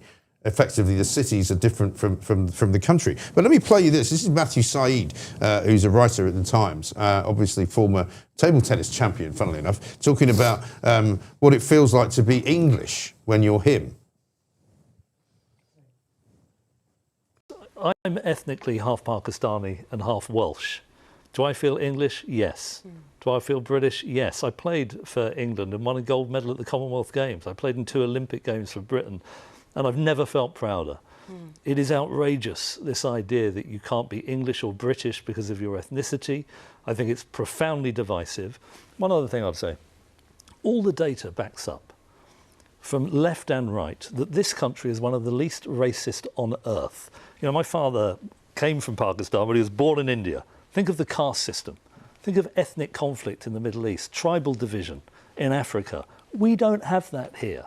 But what worries me is that now the extremes of both sides are weaponizing anti-white racism, apparently the police, according to Nigel Farage and Rupert Lowe and others. People on the left say, no, it's anti-black prejudice. Think about what it's like to be a police officer. These heroes, who 44,000 have been assaulted this year, going out and making difficult judgments, being videoed by people who will put it on X and social media, and whatever they decide, they're going to get condemned.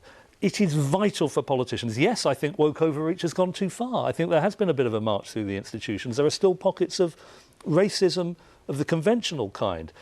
But to put the police in the firing line, the people who defend the rule of law, I have found shocking. And I do feel that unless we're able to have a rational debate about this, I worry a great deal. I mean, civil war...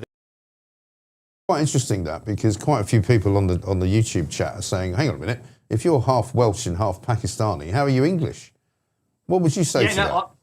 I totally agree. Look, Englishness, in my opinion, I know it's been a kind of debate for everyone. You can say you're from England and I express myself in English ways, and so therefore I'm English in that sense, in a kind of civic way. But fundamentally, English is a ethnic identity, in my opinion. I think just like my Sri Lankan Tamil heritage is also an ethnic identity. I think the British identity, like some people might claim it's an ethnic one, I would probably say it's a civic one. I think it was forged 1707, the union with Scotland, and then it was kind of exported out through empire and so on. So I think Britishness as a civic identity is reasonable, and I think if English as an ethnic identity is reasonable. And I think what people get animated about is, again, there is a demographic insecurity amongst white people because of mass immigration, and so people feeling like, hold on a minute, is my identity being absolutely erased? I mean, you get people making comments like, oh, the royal family are terribly white. You know, Jon Snow, I think he saw a Brexit demonstration and said, I've never seen so many white people. You look at commercials where there's an over-representation of ethnic minorities, and this goes on and on and on and on. And so constantly there does seem to be a kind of a dismissiveness of whiteness, and I think that's starting to play out on the streets and rumblings in people's minds. I think so, because I think people are just getting a bit fed up, because most people in this country are, I mean, as Matthew Syed says, it's a pretty tolerant country. It's not a racist country as such, but people are at a point where they're getting fed up being sort of categorised and demonised literally for being white. Yeah. You know, and like everything you do as a white person is somehow wrong, and that everything that anybody else who's not white does is right, and that you have for years been apparently, you know, demonising black people and putting them down and enslaving them and all of that. And, you know, and after a while people go, do you know what? I've had enough of this crap. You know, stop telling me that I'm a bad person when I'm not. Yeah, and there is such a thing as a black supremacy, where people where individuals of the ethnic minority will play the race card, and you happen with the Manchester Arena lawyers playing the race card. You happen with the killer of Henry Novak playing the race card. So what they're trying to do is, by playing the victimhood, through victimhood, they try and gain supremacy, try and gain the upper hand in the narrative, and that's effectively what Black Lives Matter was. Make people take the knee, subordinate yourself to my victimhood, and I will have supremacy over you. That was Black Lives Matter in a nutshell. And I think the white people have been very, let's say British white people have been very courteous. Like imagine in the 80s and 90s where there was some genuine racist, nasty stuff there, but that has continued and continued, and people haven't realised we're in a post-mass migration era. The demographics are very different, the culture is very different. We need a new narrative that makes everyone equal before the law, and I think the left refuse to do that because it will destroy their whole worldview that they've built it on. Yeah, absolutely right. Really great to talk to you, Mario, and we must do this more often. There's plenty to discuss, as I'm sure you would agree. Great to see you. Have a great weekend. Thank you. Marion Senthil Nathan there. Very sensible man. Yeah, very sensible. Really interesting to get a perspective. Yeah, absolutely. Because it's true, isn't it? That, you know, we feel... And I think you and I, you know, are similar in this regard. You know, we're pretty tolerant people. Yeah. We've got friends from all nationalities. Yeah. You know, we've lived in London most of our lives. We've travelled around the world. You know, I have no preconceived notions about any particular individuals from wherever they come from, whether they're from El Salvador or bleeding, you know, Siberia. It doesn't matter to me. But, you know, this kind of narrative that we've all suddenly done something terrible in our past, or that our kind of, you know, the heritage that we've taken of the world has somehow been mistaken, and, you know, we need to keep apologising for things that happened. You know, It's like the whole reparations thing. It's an absolute joke. Well, it's a load of old cobblers. Absolute cobblers. And that idiot David Lammy, who keeps travelling around the world promising people money for things that we may have done in the past. It's like, shut up. He is such a clown. You know? The one point I like, Marion, that he raised was this subjugation issue. Yeah. Do you remember when the whole Black Lives Matter 2020, when George Floyd, the well-respected person in his community for holding a gun against a pregnant woman, drug taker, everything else. Habitual criminal. Yeah, and then everybody jumped on the bandwagon, including Keir Starmer and Ange, taking the knee. And the whole Black Lives Matter. And I remember someone I knew put up a All Lives Matter. Yeah.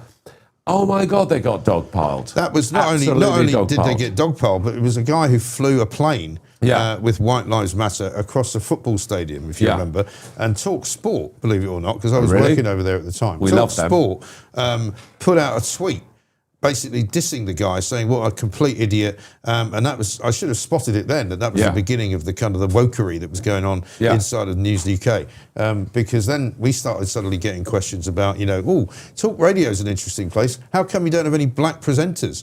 And it was like, well, because there really aren't that many actual black speech radio presenters in the world. If you want to go try and find us some, then great. And so then we had to go looking for some. And just give them jobs in order to kind of fix some kind of quota scenario inside the building. It's absolutely ridiculous. The whole DEI thing is just ridiculous. I mean, but did you see Kemi Badenoch the other day when she talked about it's not all white lives matter, all black lives matter, it's all lives matter. Yes. And the amount of SH1T she was subjected to for saying that. Right. And what's wrong with that? Just keep it on an equal Keep it on keel. an equal footing. But of course, you'll have people from the left who will say, oh, yeah, but that's not fair because it hasn't been on an equal footing for years. And therefore, black people need to somehow be able to catch up in some way, shape or form. But I'll tell you what. But I don't know about you. All my black friends have basically turned around and said, keep us out of it.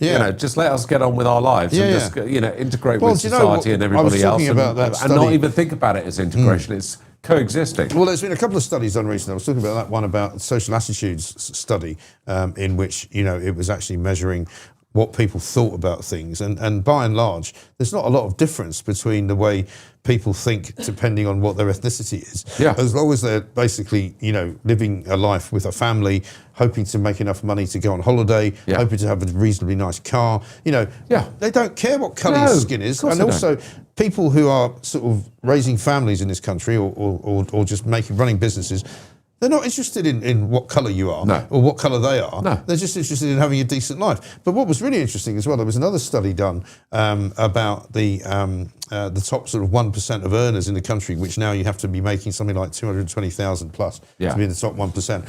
And interestingly, the numbers of people from ethnic minorities in the top 1% of earners in this country is actually higher than the number of people in the ethnic minority community generally. So they're actually doing quite well. And particularly people from the Indian subcontinent who are doing disproportionately better in business than their white counterparts. They don't need any help. They're absolutely fine. But Dr. Philip Kisley's here. Let's talk to him about this and see what he makes of it all, because it's a fascinating subject really that we've sort of stumbled upon without realising. Like so much of what we do at this show here, we never know what we're going to do. So let's do this. Philip, very good morning to you.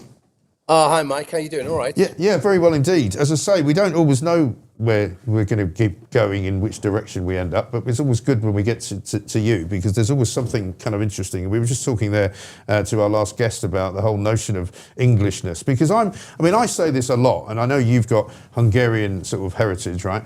I say this a lot. I don't regard myself as English. I regard myself as British because I've got a British passport. My parents were Scottish. I was born in London. We just had Matthew Saeed there on TV saying that he's got Welsh and Pakistani heritage, but he feels English. And people are going, well, you're not English, are you? If you're Welsh and Pakistani, how are you actually English? What do you reckon?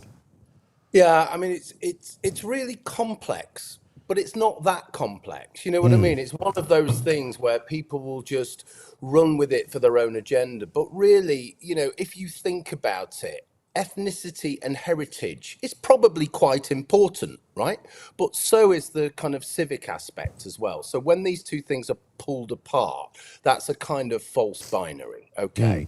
I think, you know, people whose heritage stretches for hundreds and hundreds of years, you know, that's really important. That's very much part of your identity. That's part of who you are. But also, if you live here and your parents aren't English, but you contribute, you know, very much to society economically, but also culturally. If you pay your way, if you have a family, if you believe in what Englishness or Britishness is, then my God, you're welcome here as far as I'm concerned. Do you know what I mean? Right. So there's something here about the insanity that we've had to endure over the last 20 or 30 years. If you go back to the beginning of the century, and you look at all the Gallup polls about how people feel, generally, people of colour didn't feel that this place was racist at all. Quite the reverse, okay? They were happy, they thought things were pretty good, they had a pretty good experience of life. Cut to about 2019, 2020, then that stuff was absolutely rife. Now, the only thing that had changed was the identity politics that had really crept in through the institutions, and particularly education. We saw a poll not that long ago that said pretty much all teachers voted Green and Labour. Right. Okay, so that tells you all you need to know. That tells you why children are growing up hating the place, hating their own identity, hating what Britain represents, and indulging and, you know, participating in this mangling of history, this simplistic, one-dimensional mangling of history, which, you know, which positions the British Empire as the ultimate uber oppressor and everybody else as oppressed. Now, this is ridiculous, it's stupid, it's nonsense, but we are in this situation now where it is playing out on the streets, through the services, through the police, where it is literally lethal. Okay, we have that you know, looking at that footage, which was just extraordinary to me. I don't think I've ever seen anything quite so disturbing. Where it was the ideology of identity politics that produced the handcuffs. It was the ideology of identity politics that robbed those officers of their humanity, you know, and it's the ideology of identity politics that has marched through the institutions and robbed them of core purpose. So we're in a really difficult situation. So to get back to the main point, we do have to address these issues because it is about who and what we are. But it means that this framework that's been artificially constructed around all of these institutions that you talk about has actually dehumanized everybody, right? Because they've taken away any kind of sense of compassion, any kind of sense of ability to deduce something that's going on that you need to address. And it's giving you a basic sort of learn this by rote. So this is how you must react. So if you walk into a situation, this is what you do. And I was saying to Will earlier, you know, he's been in plenty of situations where, you know, lives have been at risk or you know, danger has been assessed or whatever. And you have to assess it. I mean, that's your job. You go in as a police officer into that situation and you assess what's happening. And anybody sensible would have assessed that the person on the ground is probably the one who might be in trouble here, as opposed to the one standing up, waving his arms around, saying, you know, he racially abused me, look at him over there. And instead of using common sense and working out and assessing what the situation was immediately in the first 60 seconds, they went by the book that they have in front of them, which says, white man on ground, bad, brown man standing up, good. And that was it. Yeah, I think it works on several levels. On one level, there is lumpen stupidity where, you know, common sense there's always that completely removed from people. Okay, and you saw that playing out. That was a really good example of stupid people doing their job in the worst possible way. Matthew Said's there said, you know, all policemen are heroes. Well, that's palpably nonsense, isn't it? All professionals of any stripe are not heroes. So let's get rid of that narrative. Okay. Yes. get rid of that kind of stupidity. So you've got lumpen stupidity of people who can't do their job because they've been indoctrinated on the one level, but on the other level, on the higher level, you've got the people who are implementing this. And there are two kinds of people, and believe me, I've had experience of this, right? There are two kinds of people. One, there are the true believers who are like cult-like figures who are hypnotized by all of this kind of stuff. Often it's through some deep-seated kind of guilt, which is very personal, okay? But the other type of person are really bad actors, and they will say things like, oh, well, you're a white man, Mike. You've had your chance. You've had your opportunity. Now it's our turn. And I've come across that in the institution so many times. Now it's our turn. If you translate that into plain English, that means now we can do anything. Now you are a victim. Now this is about revenge. We are angry and we're going to take over.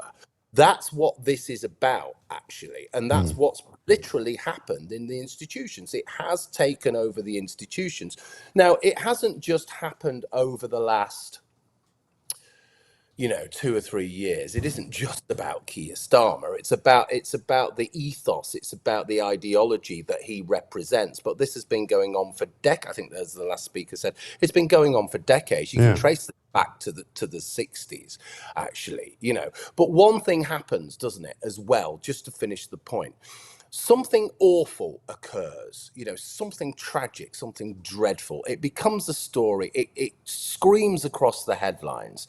And immediately the political class and the heritage media remove the perpetrator and make it about Nigel Farage. That's what happens. Yes. And then if you can remove the cause and just focus on someone who literally has nothing to do with it, someone who is outraged and wants to make things better, then you can divert people away from cause and you can just carry on along the same kinds of lines. And that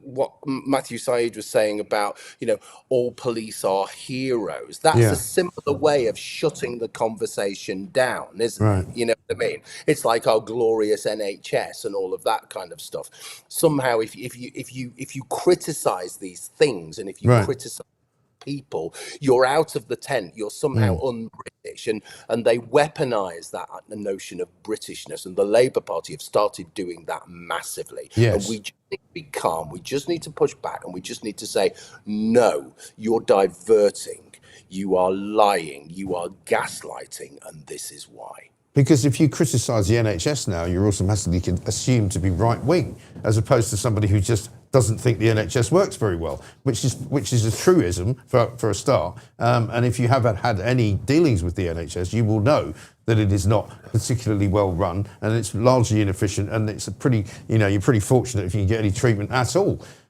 But in order to remain virtuous and left-wing, you have to say, oh, but they're all heroes. Let's go out on the street and clap for the NHS, which I never did, by the way, during COVID, because I was like, I used to joke when I used to go home and see my kids. I'd be like, are you going to, stand outside the front door and clap me as I come in, because I've been working all week and making enough money so that you little toe rags could eat every day, and strangely enough, they didn't think it was worth clapping me at all. And I'd be like, well, that's what we're doing for the NHS. They're doing their job, and we're supposed to clap for them. Sorry, I don't get it. Yeah, I mean, this is the NHS is the classic example. So the NHS was created in 1947 for a society country that is completely different to ours, right? You can either have welfare, pensions, and everything that goes with that, a safety net, or you can have mass immigration. You can't have both. So that model, the NHS model, simply doesn't work. And you can throw billions and billions and billions into it, and it still won't work. Not least because it's run by people who are totally incompetent, people who are massively ideological, and people in lots of ways who hate the kind of values that most British people and most English people stand for. So if you look at what, you know, the values that underpin the NHS, it isn't, you know, the kind of values that should just be colourblind and it is literally just about helping people. No, it's about LGBTQI plus. It's increasingly pro-Palestine. It's anti-racism. In lots of instances, it's overtly anti-white, and often it's anti-Semitic as well. Yeah. So that's the practice on the ground, okay? And it speaks to a broader issue that we have become a sectarian, balkanized society. And again, this is about mass immigration. This is about so many people flooding into the country at such a pace and at such an intensity that we simply cannot deal with it. Now, I'm not absolutely against immigration, because if you just said before, I'm from an immigration background myself, you know what I mean? But there's a sense that there is too much of it, and the kinds of people who are coming in absolutely hate us. That's the other thing. If you have people coming in from the Middle East, if you have people coming in from Africa, they are fundamentally, many of them, and the most dangerous individuals are fundamentally anti-Western, fundamentally anti-British, fundamentally misogynistic, and cannot contribute. So we are in a terrible situation, and it's only beginning to really unravel for so many people. I think the final point on this is that people didn't really understand the depth of it before. People used to say, "Oh well, it's political correctness gone mad," and of course universities are a bit daft, and kids are, you know, everyone's a bit daft when they're young, aren't they? No, it's much more than that. We have, I do have a more IQ than the entire Labour Party. It's a low bar, to be fair. I mean, I wouldn't boast about that if I were you. It does have to be said, but people are beginning to understand the depth and complexity of all of this now. Yes. And that's the only way we can really push back, because once you identify a problem, Mike, and once you can describe it, then you can begin to find solutions. But the first thing is, and I think it's key, this, right? You've got to know that the problem is there. Now, this problem has been here for decades, but most people haven't properly understood it because it hasn't impacted on them, right? No. It hasn't. And also a lot of people, and I get this from people I speak to all the time, are frightened. People have been frightened to say anything because people don't like to stand out. Inevitably, English people in particular like to be thought of as you know, very even-handed and calm and cool, and they don't wish to be seen as some kind of mad extremist, which is kind of how you've been painted.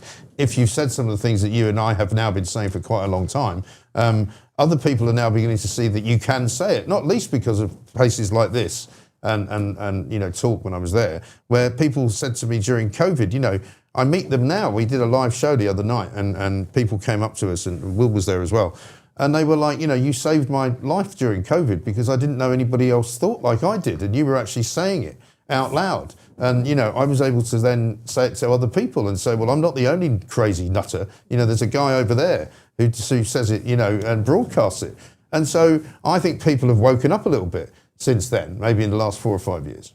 Yeah, I think so. I think it's also part of this inversion of reality that we have to contend with.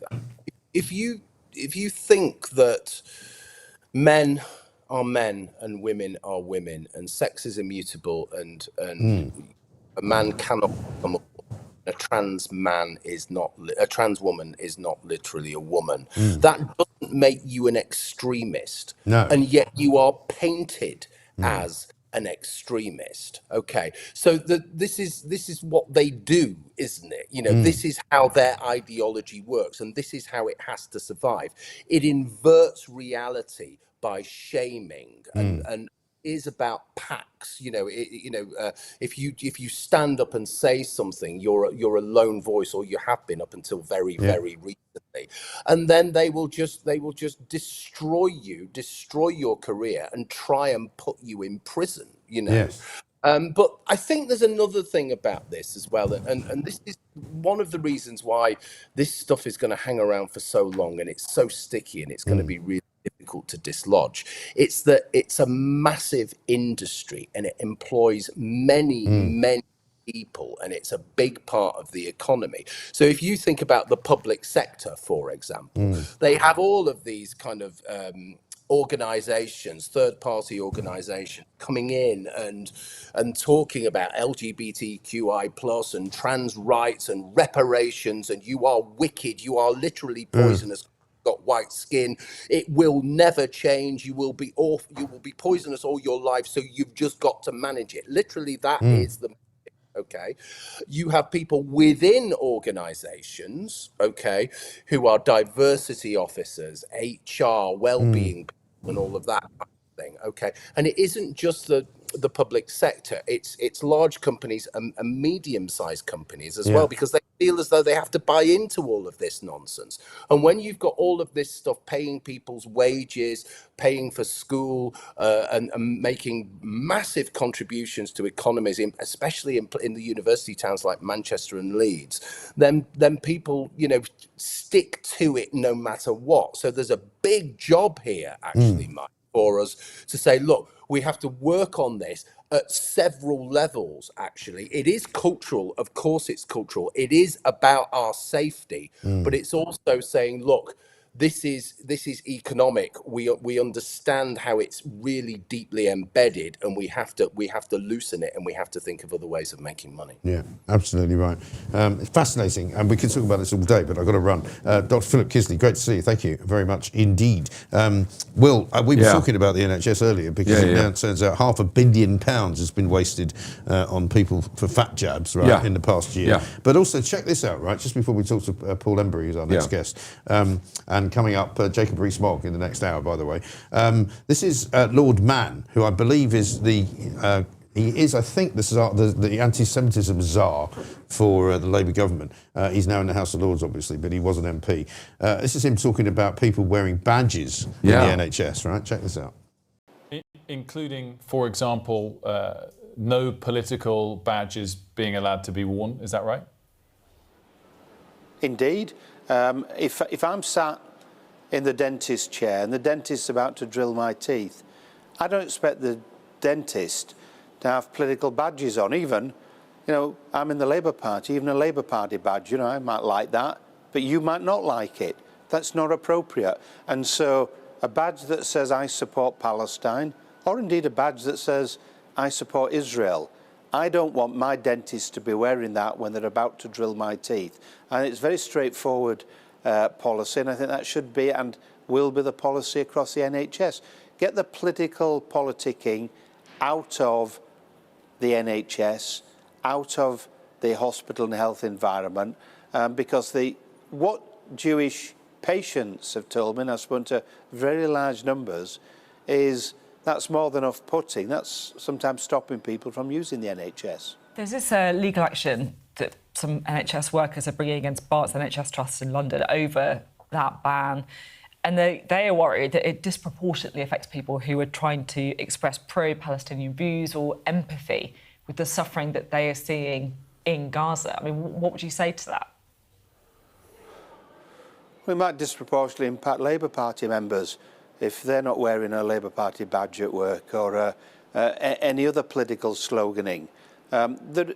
Why would somebody in their employer's time dealing with patients want to be pushing their politics? You know, if you want to have politics, I've got strong political views, I've been in politics all my life, then express them in your private life, express them as a private individual, but don't use the NHS to do it. Indeed, further, you shouldn't be using, and I've recommended this, the NHS logo and symbolism on your social media.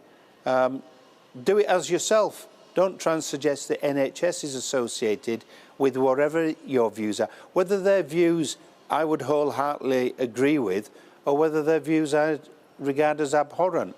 That's not inclusive, and it's not inclusive of the Jewish community, or indeed any other community, when you're doing that. I mean, it's a bit of a no-brainer, really, isn't it? It is total no-brainer. The idea that old Sophie Ridge has to go, but what if you want to show that you're a really empathetic person and you've got this really nice badge that says, I love Gaza? I don't care. Well, so what? Get your white coat on and get your stuff down my throat and get my teeth out. It's a bit like saying very much. Someone in the military, I want to wear I'm a member of the Tufty Club badge on my uniform. Well, it's like that. It's a uniform. You Full wear a uniform. You know, Full Metal Jacket when the guy's got the peace badge on his helmet. Yeah. And the American general goes, "What the hell's wrong with you? What are you doing? You have a peace badge on your helmet?" You know, and very funny. Anyway, before we talk to Paul Embry, a couple of super chats to do quickly because a lot of them are coming in and we have been a bit remiss in reading them out. So let's go. Jane says this, please, as Will, his opinion of the police handling of Henry Noah. I think we did ask him that actually a bit earlier. So we've had that, but we'll do it again in a minute. Anything else? Next one. From Sunshine Hawk. Have a fantastic holiday, Mike. Thank you very much indeed. We've got a poll out as to where I'm going, actually. Bam Bam says, get John Rentoul on for his and Mike's Friday debates.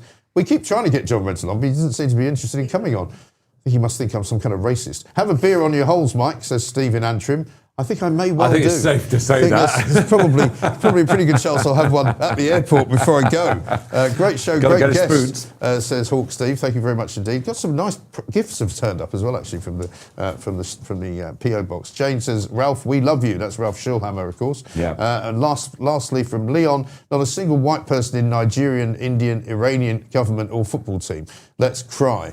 Yeah, well, I mean, you know, that's not that surprising, is it? The World Cup's coming up. We'll be able to log all of those teams and see whether or not any of them have got more of an ethnic mix than the England We team. should impose some white privilege. Yeah, we should, absolutely right. Back to the future. Let's talk to Paul Embry, though, who is one of those rarities, is a sensible left-winger. Yeah. And that's why we get him on the show. Paul, very good morning to you.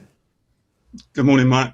Good to see you. We've been having a sort of spirited debate this morning, and you are, I think I'm right in saying, a public sector worker. You work in, I don't know if you still work in the fire service, but you know, what do you make of this business of the badge wearing people? I mean, you saw Sophie Ridge there, if you saw that clip, talking to Lord Mann, saying, "Oh, well, you know, if you're in the NHS and you want to show your empathy for the people of Gaza, why should you not be allowed to wear a badge?" And I think he quite rightly says, well, that's not really anything to do with the job, is it?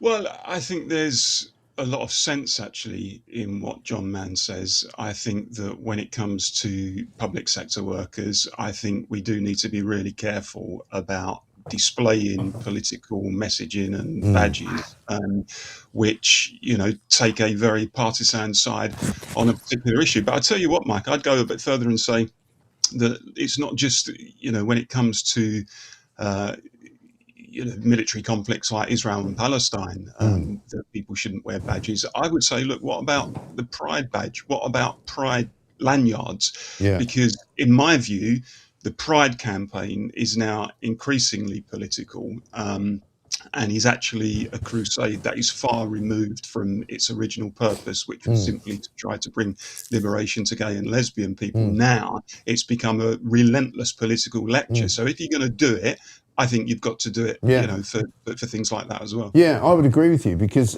you're right. I mean, there was a time when if you wanted to say, for example, you know, be kind to people or to kind of be not discriminating against them, you would say, all right, you know, I'm a member of the LGBT plus club, blah, whatever. But now they look at it as a kind of a badge of honour, you know. So if you're not wearing one, there's something wrong with you. You know, therefore, why are you not wearing a rainbow lanyard? Why are you not wearing a Pride badge? Why are you not celebrating Pride Month or something, you know? So it's become a kind of negative as opposed to a positive, isn't it? Well, exactly that. And it's almost as if it's become kind of unofficially compulsory. And the people who don't partake in it and the people who don't celebrate it are almost asked to explain themselves. And we've seen actually more widely a few examples of that over the last couple of years where, for example, footballers have chosen not to wear, whether it's a Pride armband or the rainbow laces and things like that.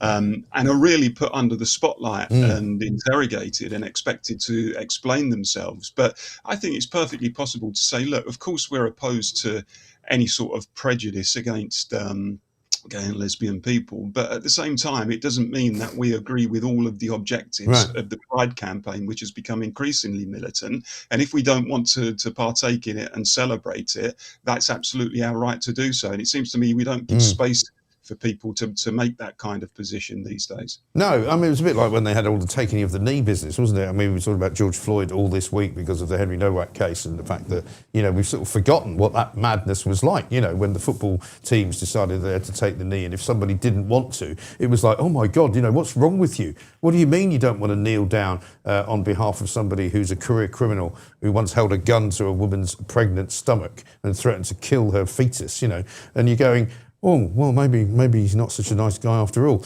And similarly with the whole Stonewall thing. I mean, I remember going, when my kids were still at school, I went into my son's secondary school, and every single notice board didn't have anything much on it, all around the different parts of the school that I walked. But what they all had was a poster for Stonewall. And I thought, well, that's not really a particularly appropriate thing to have in a secondary school where there are kids as young as 12 and 13, is it? Well, I had a very similar experience actually when I was going to a parents' evening, and it seemed to me that as I was walking around the corridors and the classrooms, pretty much every corridor and classroom had something similar. Had LGBT messaging, and I'm a great believer. I'm an old-fashioned trade unionist. I've run a lot of trade union campaigns in my time, involved in industrial action and so on. And I'm a great believer in the tactic that you have to take people with you if you want to win public support on a particular issue. You've got to do it in such a way where people feel comfortable about traveling with you in that direction. And I think that when it comes to some of the increasingly political campaigns, particularly some of the LGBT campaign in these days, what it is, it's more a case of beating people over the head with it, bombarding people with political messaging to the point where either they just shut up and remain silent, or they actively start to oppose you.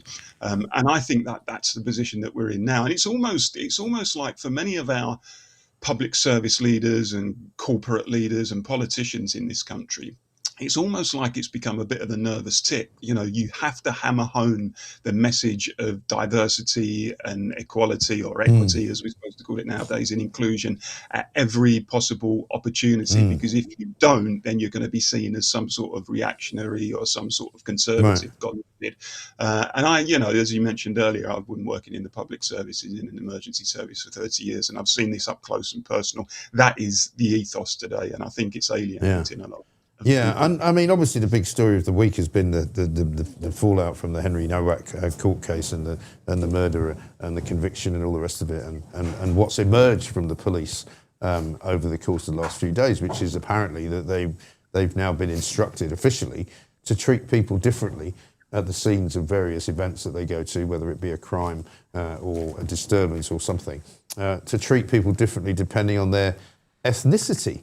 I mean, that's an extraordinary place to be, isn't it now? It's a disturbing place to be. I'm a great believer that policing should be colourblind. And actually, when you look at this document that's been highlighted, the National Police Chiefs Council, their race action plan, it explicitly says the opposite. It explicitly says that police should treat incidents and potential victims according to their specific needs, including ethnicity, and that you shouldn't be colourblind. And that seems to me to turn the principle of being equal before the law on its head. And in that context, it's probably no surprise, frankly, that when police officers turned up to that house in Southampton where Henry Nowak was lying on the driveway, and Vikram Digva said the magic word racism, didn't he?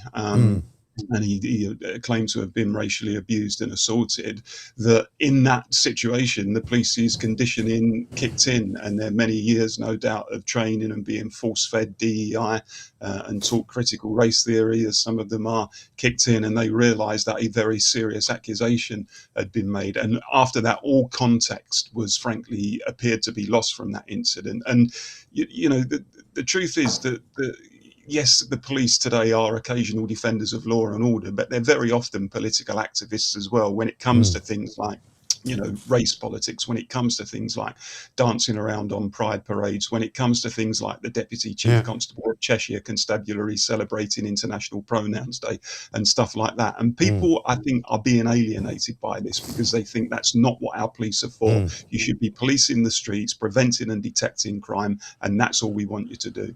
Exactly right. Because imagine if you had a similar kind of instruction in the fire service, where, this is the order in which you must rescue people, depending on where they've come from and what their ethnicity is. I mean, it would be insane.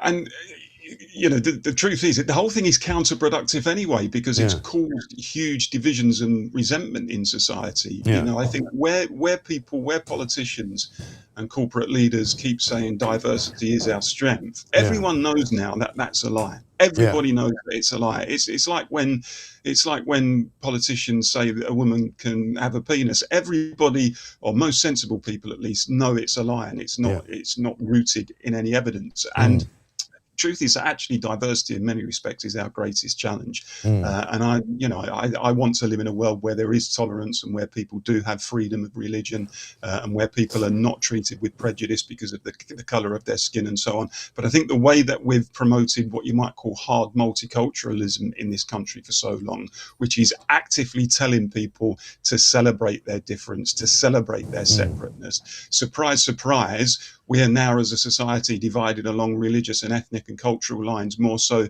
than I think we've ever been. And I think the people who have promoted that agenda probably need to look at themselves in the mirror. Yeah. And coming from the side of the political divide that you do come from, what are you making currently of the Andy Burnham phenomenon? He was on Question Time last night, I don't know if you saw it, on a sort of Makerfield special, if you like. My worry with Burnham is that he seems to think that he deserves to be Prime Minister for no other reason than he just kind of would quite like to be Prime Minister, and which doesn't really sit well with me. I don't feel like he's earned it in any way particularly. I don't think he was a particularly brilliant cabinet minister or shadow cabinet minister when he was in Parliament before. I don't think he's doing a particularly brilliant job in Manchester as mayor. What's your take on his sort of ambition, if you like? Well, I mean, I don't mind Andy Burnham as someone on the left myself, although I'd say I'm a traditional leftist rather than a modern leftist. I think he's had some good and useful stuff to say, but I think the whole thing around this Makerfield by-election, I think the way in which it's been done, I think is actually pretty unseemly, because he's clearly using that constituency as a stepping stone, not just to get back into Parliament, but to make a big Prime Minister.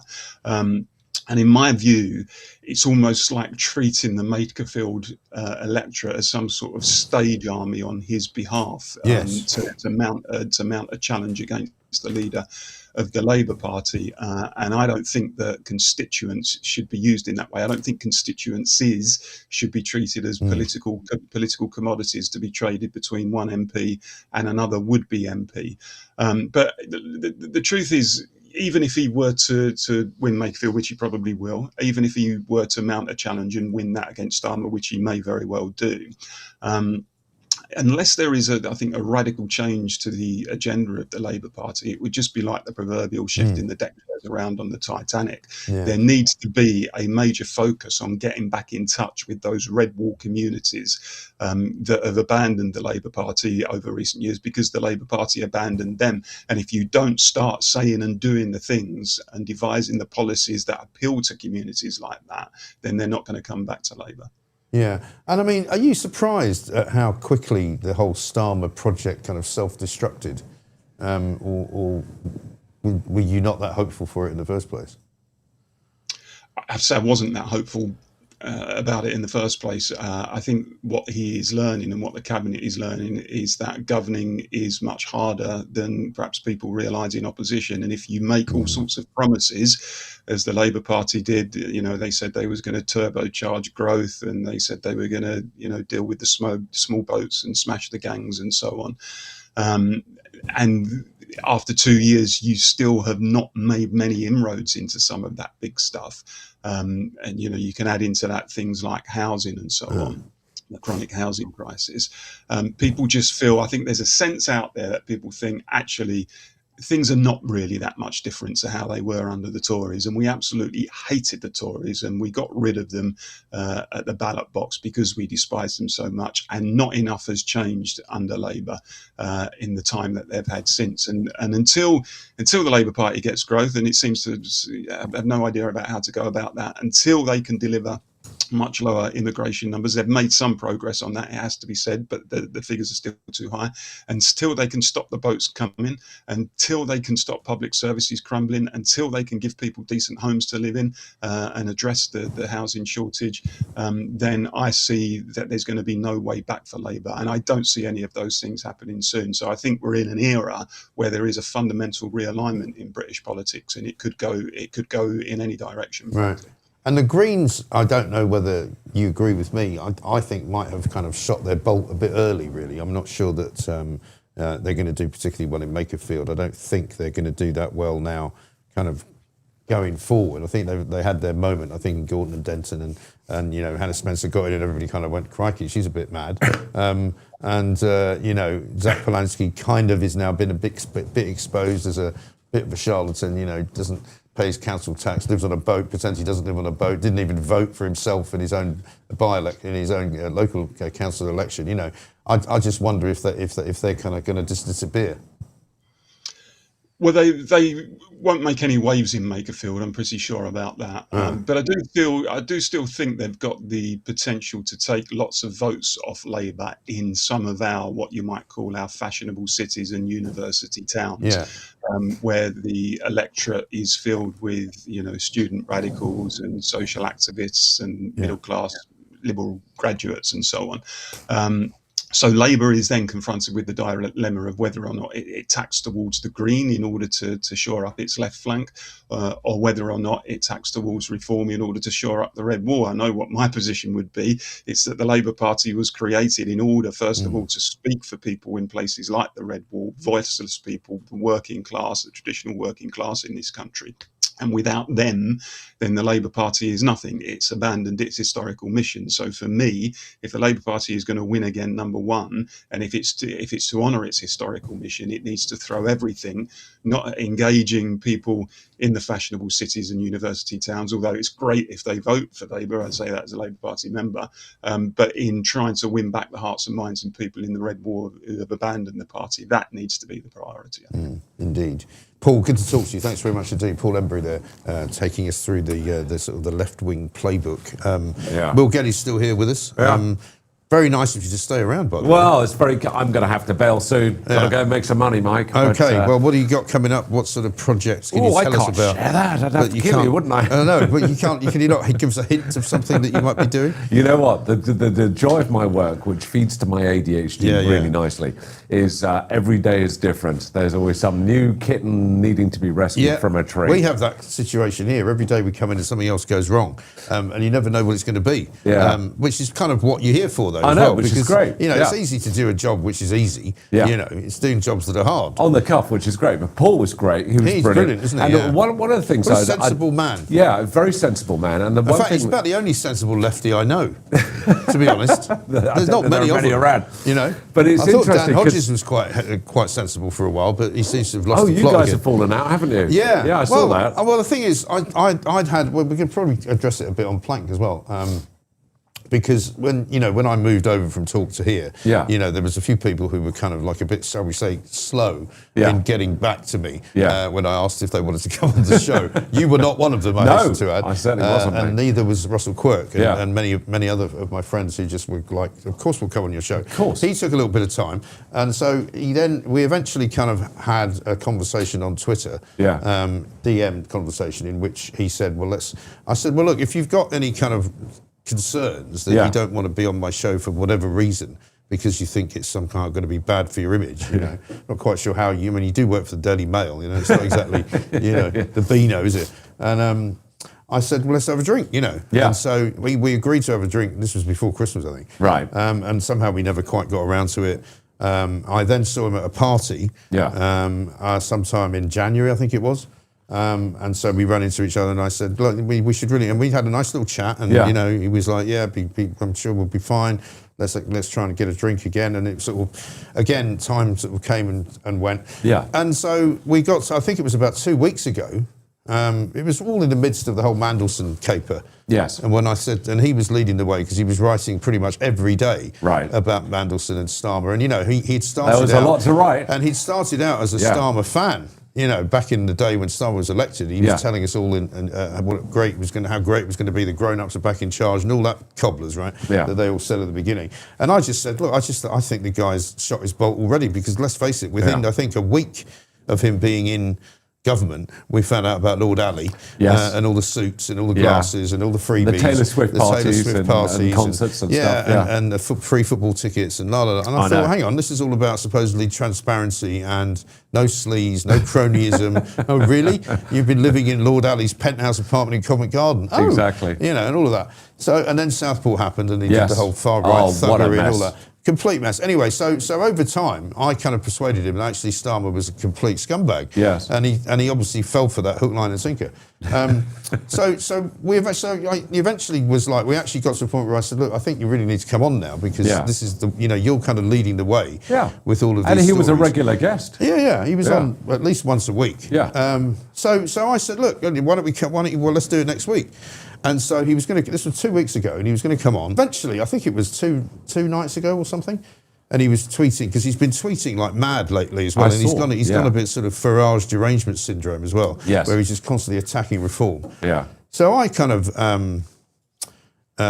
put out a tweet, but instead of a DM, because I thought, well, I'm not getting anywhere here. Yeah. He keeps saying he's going to come on, and he keeps not coming on. Right. So I just sort of quote tweeted him, I think, and I said, hey, Dan, come on, man. I thought you were going to come on the show. We need to talk about this. You know, you're having to go at reform. And what did he say? And he said, I'm travelling tomorrow or something like that, right? And I went, well, there's always Friday. It must have been Wednesday night. So I said, well, there's always Friday. And he said something like, I'm washing my hair. It was weird. And I just thought weird. to myself, well, that's a bit weird. Yeah.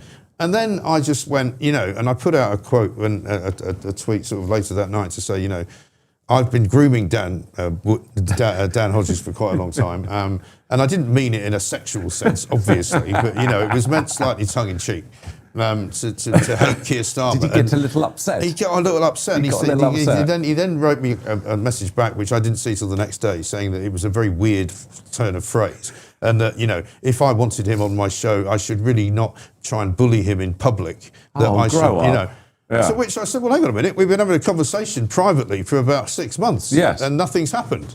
So don't pretend that, you've now been hijacked by me and I've suddenly, come at you publicly. Come on, Dan, get on the show. We've done all that, right? Yeah. So I don't know quite what his problem is. But anyway, I don't care one way or the other. We won't put any more viewers on because Dan Hodges is on the bleeding show. I think he's missing out, frankly. Yeah. But let's do a couple of super chats, shall we, while we're here. We've got a few. Here's one from Red Rock. Hi, I sent details on Substack, Ray, getting on the show about my channel on YouTube, The Political Word, and to discuss Advance, as I was a short-lived branch organiser. I still await a response. Have good holds, Mike. Yeah, well, I mean, maybe if Charlotte's seen that. Have you seen that, Charlotte, from him? I think he sent it into Substack. Right, I'll look. Have a look at it. See what you think. We may or may not decide whether or not he's valuable for the... to be honest, if you're a branch organiser for Advance, it's not going well, is it? Because they've just folded the whole party. Yeah.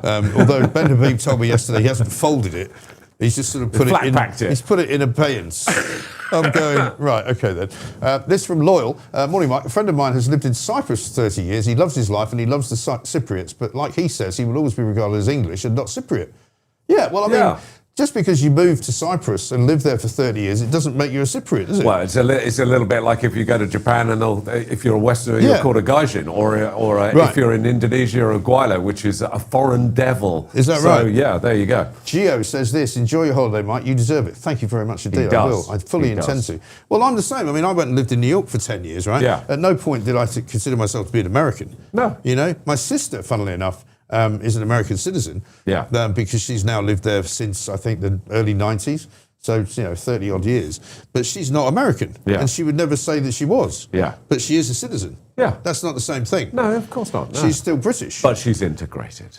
She has fully integrated. She lives in a very, very rich part of Connecticut, full of very rich people. Connecticut's rather lovely. They're all very similar. So I'm not sure she's integrated into what you might call, urban America. Yeah. Because it ain't like that. White privilege. It's a bit white privilege. But white privilege is reasonably new in our parlance. It only came out in 1988. Did it? And it was by based on an essay by Peggy McIntosh, if the viewers want to have a look at that. And it was talking about the invisible knapsack, which was basically, the advantages that you have from the colour of your skin. But to be honest, I think the biggest problem, and Paul was making a really good point on this, and so were many of your other guests, is this nonsense of victimhood. It's like, poor me, it's almost like, I think it almost came around the same time as participation prizes. Do you know what I mean? The reason I haven't been able to get on in life is because of the colour of my skin, or because you've been oppressing me. Yeah. It's like, you remember the young You're ones? either going to be a victim or you're not going to be a victim. Do you remember the Young Ones, that TV show? I love that. Which was very funny. Yeah. And there was a character in that who it wasn't Rick Mail, it was one of the other ones, I think. Aid Edmonton? It might have been who was the sort of anarchist. Mike, who was like the Mike was the sort of weird one, wasn't he? No, Aid Edmonton it might have been. Who would be like, stop oppressing me, you fascist. It'd be like, what? What are you talking about? Oh no, that was Rick Mail, wasn't it? Was that Rick Mail? Maybe it was Rick Mail. One. Yeah, it was a very funny show. But there we are. Anyway, listen, apparently we're having a bit of a problem getting hold of Jacob Rees-Mogg, is that right? Oh, is he here? He's here. Oh, you didn't tell me. I didn't realise. Well, we've been keeping him waiting while I've been rabbiting on about the young ones. Blimey. I've been keeping the seat warm. Well, thank you very much indeed. Will, do you need to go? Mate, I do have to bolt. Well, listen, it's been lovely to see you. Lovely to see you, mate. Thank you so much. Have a great hold. Thank you for I'll have the almond croissant in a minute. Yeah. Should we get some news first before we talk to Jacob? Let's get some news with Fiona McLeod. Happy Friday, all. I'm Fiona McLeod labours in full circus mode. Keir Starmer's clinging on while Andy Burnham, the self-styled king of the north, circles his job like a seagull on chips. Easy by-election win incoming, apparently. Meanwhile, Starmer's meeting the family of tragic student Henry Nowak, whose death has sparked fury over two-tier policing, dodgy body cams, and far-right protests. Even the US State Department piled in, blasting Britain's ideological conditioning and two-tiered policing as symptoms of civilizational decline. Royal Navy heroes lost in a chopper crash, Prince Andrew subletting royal cottages like a dodgy landlord, and a crossbow attack on a uni campus for good measure. Britain, peak chaos, stiff upper lip, and now international shade. See you later, alligators. Thank you very much indeed, Fiona. Donald's actually sent a picture of Sky McLeod, who's a beautiful dog that he's got up there in Scotland. But I'll tell you what we're going to do now, notwithstanding the time. It is coming up to nearly 9 minutes past 9. Let's talk to Jacob Rees-Mogg, who joins me now, former Conservative MP, of course. Jacob, very good morning to you, sir. Thank you for having me. I'm so sorry I'm not with you in person.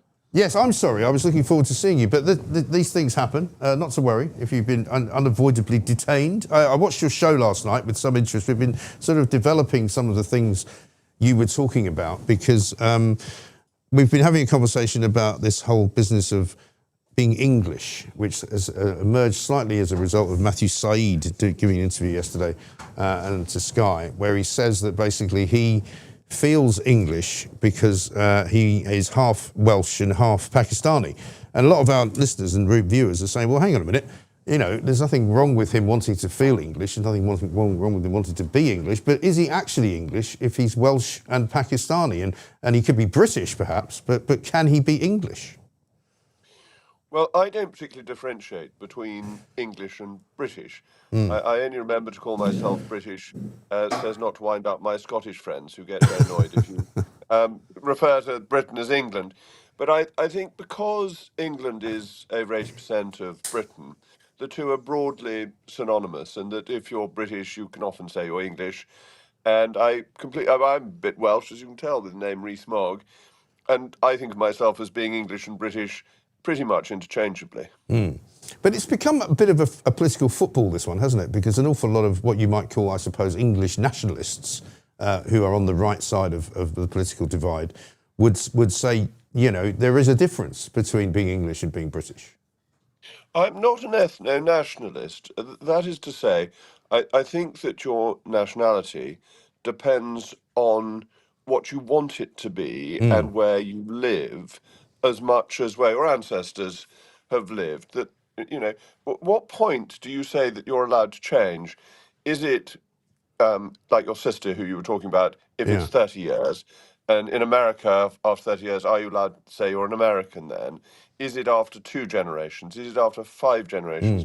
Or have you got to have lived in Somerset for hundreds of years, like some people I can think of, to claim to be properly English? And I think it's, what do you want to do?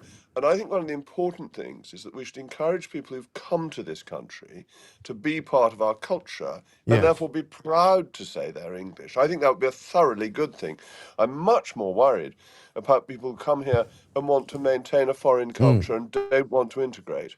Yes, and that takes us on to the other conversations we've been having this week about multiculturalism and those people who think that multiculturalism has been a great thing and others who think it's kind of failed miserably and those who think that we've got a multi-ethnic society and a multiracial society, but multicultural society really doesn't actually work. I think that's true. I also think the British English culture is a great one. I think it's been a civilizing effect around the world. It's been something that we have spread to the United States, to India, to Australia, and to New Zealand, common law, freedom of speech, a constitutional system that protects people's liberties. And I think we should be very proud of that culture. I also recognise and am pleased that our country is a Christian country.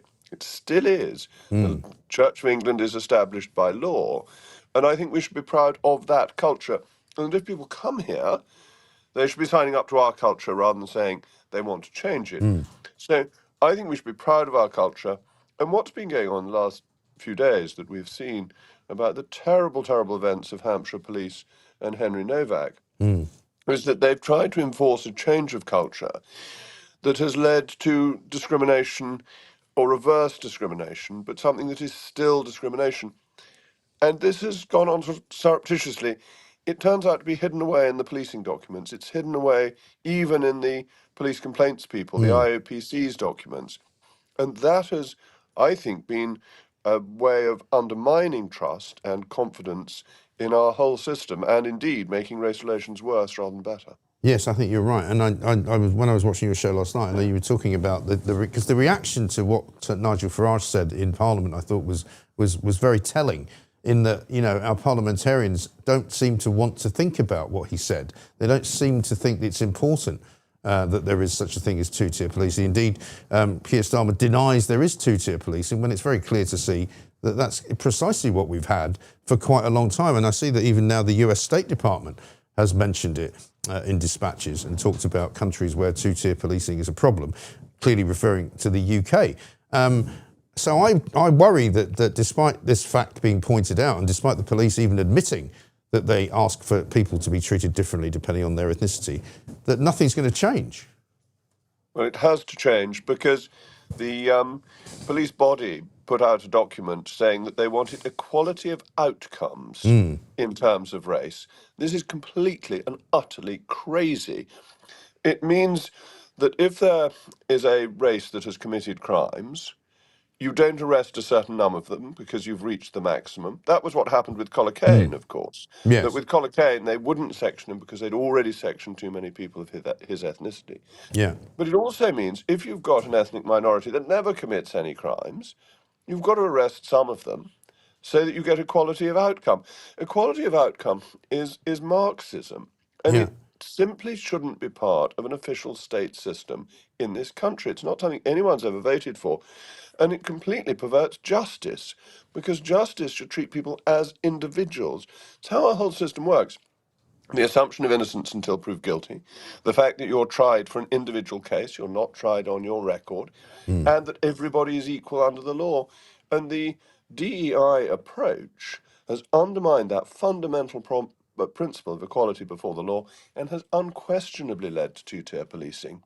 Yes, and it's also led, has it not, to a kind of a bypassing, if you like, of people's common sense. Because what you get, I think, when you supply a framework in which people have to work, whether they be police officers or traffic wardens or judges or whatever, you take away their ability to interpret what they're seeing in front of their eyes. You know, basically these police officers in that terrible, as you say, that terrible Henry Novak case, turned up at the scene of the crime, and because of their training and the framework with which they had to work, they had to declare themselves to be on one side or another, which is sort of insane to me. Well, the way they behave seems to be absolutely appalling. Yeah. And that as soon as an allegation of racism was made, a man who was dying on the ground in front of them was deemed to be the baddie. They also, and this needs to be investigated properly, handcuffed somebody who was no threat. Now, we're not America. We don't handcuff people who are not a threat. We handcuff people if they are resisting arrest and they need to be restrained. Indeed, the police do not have the legal authority to handcuff people if they are not a risk. We don't have the rights of the police to be violent. So I thought that was a particular problem with how they behaved, as was the sloppy language. I'm saying to somebody lying on the floor who said he's been stabbed, I don't think you have, mate, is just not how the police ought to be trained to speak. No, indeed. I was speaking actually to a former detective this week, and he disagreed with me, but I think you will agree with me that, you know, I would rather go back to the times when police officers, who are after all servants of the Crown and servants of the public, called people sir, even until they've worked out who's actually a criminal. You know, I would rather the police referred to him as sir rather than mate. I think mate is a dreadful thing to say. I entirely agree with you, and I'm so glad you've said that, because it's my view, and I thought I was being rather old-fashioned in thinking this, but of course the police should treat the people who pay their salaries with respect. And we've always been very concerned in this country not to give the police extraordinary authority over people going about their lawful business. Yeah. The police are us and we're the police, the principle of civilian policing. And I don't think they were meeting that in Hampshire, and I think their casual language and poor behaviour was symbolic of an approach where the police think they can do what they like. And I think that's quite wrong. Yes, and I saw the policing minister, Sarah Jones, I think her name is, on Nick Ferrari's show the other day, who didn't seem to know or wasn't able to answer the question as to whether these individual police officers were still working in frontline duties. She didn't seem to have a clue. And I think that's rather troubling as well, isn't it? Well, on one radio interview, she said she knew but wasn't going to say, which implied to me that they are still on frontline duties, because if they'd been suspended, yes, of course she'd have said so. Politicians say they can't tell you. Let me let your viewers into a secret. Say I can't tell you when it's an answer that is embarrassing. Yes. And I thought that was the position she was in. This is monstrous. Just think if the races were reversed and the man lying on the ground had not been white, it is unthinkable that the police officers would not have been suspended by now. Would have been suspended immediately. Yes, and they'd probably be charged by now as well. Well, think of that poor policeman who shot a gangster who had been involved in an attempted shooting or murder the day before and was dragged all the way through the courts. And when he finished going through the courts and a jury cleared him, the police said they were going to investigate him for misconduct, which I think they're not now doing. But the way they behaved when the situation was a criminal of an ethnic minority, from an ethnic minority, and the police officer who behaved within the law according to a jury, was dragged through the mire. And here, as far as we know, they're still on duty. Yeah, I know. It's quite extraordinary, isn't it? Absolutely incredible. I've got to ask you about the state of the nation's government, frankly, Jacob, because it beggars belief for me that Keir Starmer's still occupying the Prime Minister's office in Downing Street. It seems as though he's got more lives than the Downing Street cat. Because he's done so many things badly, and even his own people don't want him there anymore, and yet there he still sits. It's extraordinary to me that now we are presented with a sort of fait accompli, whereby if Andy Burnham wins the Makerfield by-election, suddenly we have a new Prime Minister who nobody really voted for. Oh, I think it would be outrageous that we would elect a Prime Minister who didn't even stand at the last election on the same manifesto. I've thought for a long time that people vote in general elections for a party, and most importantly for a party leader. And if you change that leader, you need a new general election. Yes. Well, even Andy Burnham agrees with you, because he said that during the time of the Tories when they were changing Prime Ministers on a fairly rapid basis. And he said, absolutely, we should have a general election. He doesn't seem to be quite so sure now. No, of course not, because he thinks he would lose it. It'll be interesting to see what happens in the by-election. It's a great pity the right hasn't been able to put up a united front, because I think it's very important that Burnham is defeated in this by-election. Yeah. But unfortunately, we're split between our well, 2.5 parties, I suppose. Yes. Do you expect Rupert Lowe might be the difference between Reform winning or losing then? He could be. I mean, I think voting for Rupert in Makerfield is a wasted vote and helps the socialists. And I would have thought very few Restore voters want to help the socialists. Yes, but they seem to be very hell-bent on stopping Nigel Farage from getting any kind of power as well. Well, that's very personal, isn't it? Rupert and Nigel don't like each other. No. And that's a pity, because it's much more important that this country is well governed than individual feuds are pursued through by-elections and other political means. No, indeed. I know you've always said that the right should unite. Eventually, some people think they'll have to just, bite the bullet and do it, won't they?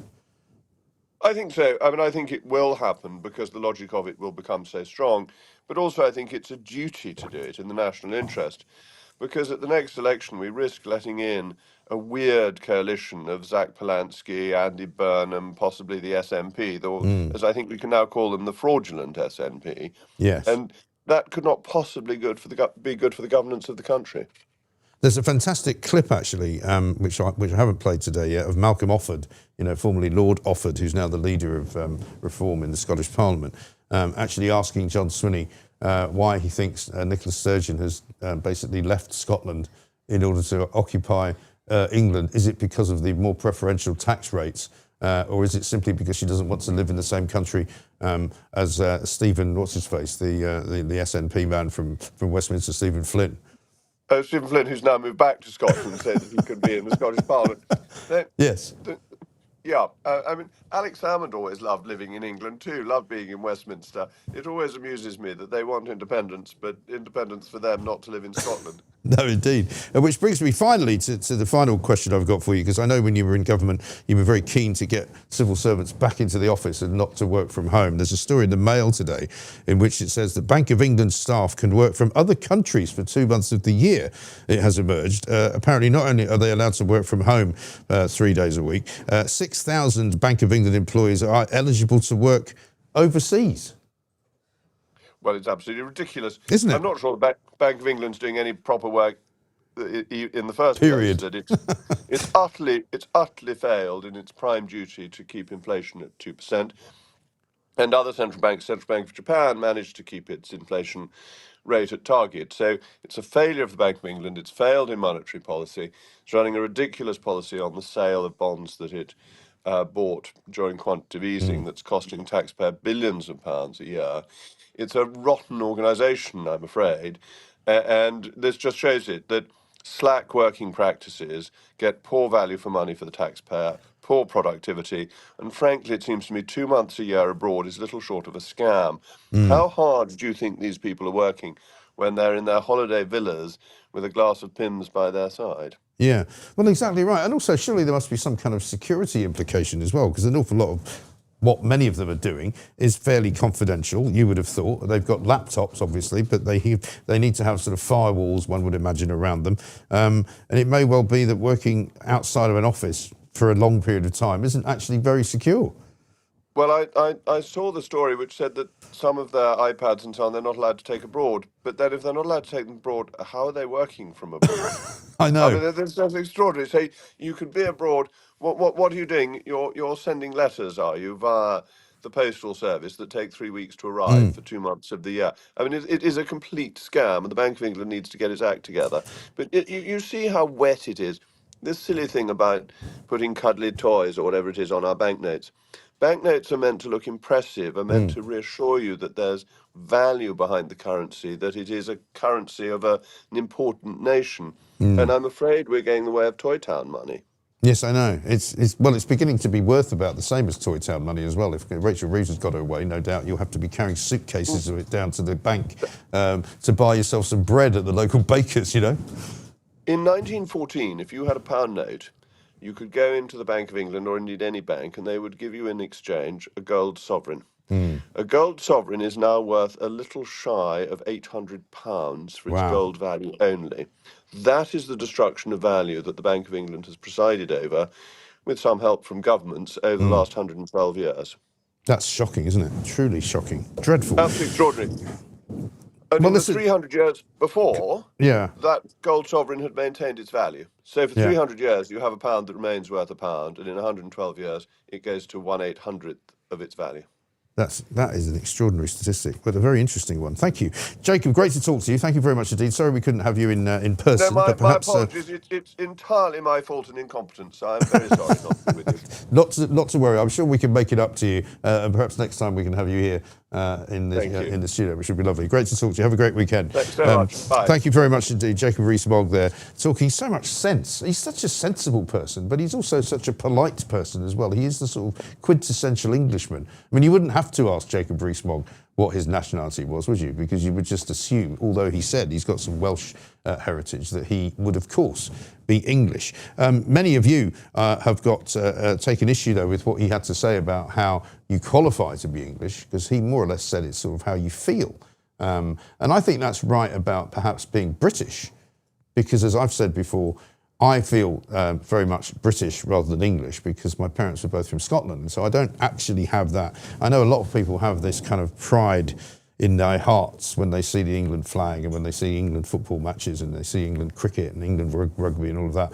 But I don't feel that, you see, because I don't feel particularly English. I do feel British and I would support, obviously, England in any endeavour that they were involved in. But I mean, I'd also support Scotland in the World Cup. And Wales in rugby. I used to love watching Wales play rugby.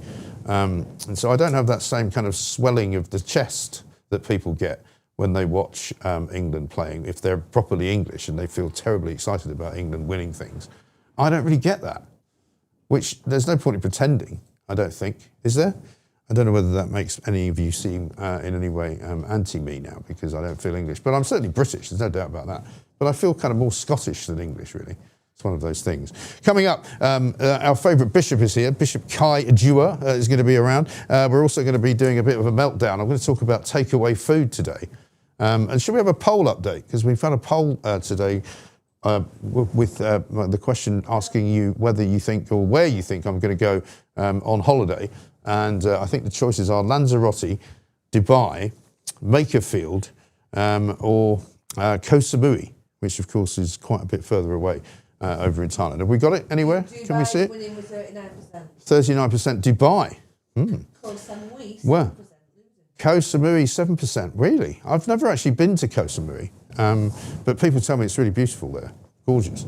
And very hot as well. Well, I'm not going to tell you which one of those is actually the correct answer, but you'll just have to guess, basically. But you can still vote, of course, all the way through until 10 o'clock. And then coming up, we've got Plank of the Week, of course, tonight. We're going to film that a little bit later on today. And tomorrow, Plonk of the Week, we've got a real treat for you. We've got Steve Baker, who's the former Cabinet Office Secretary.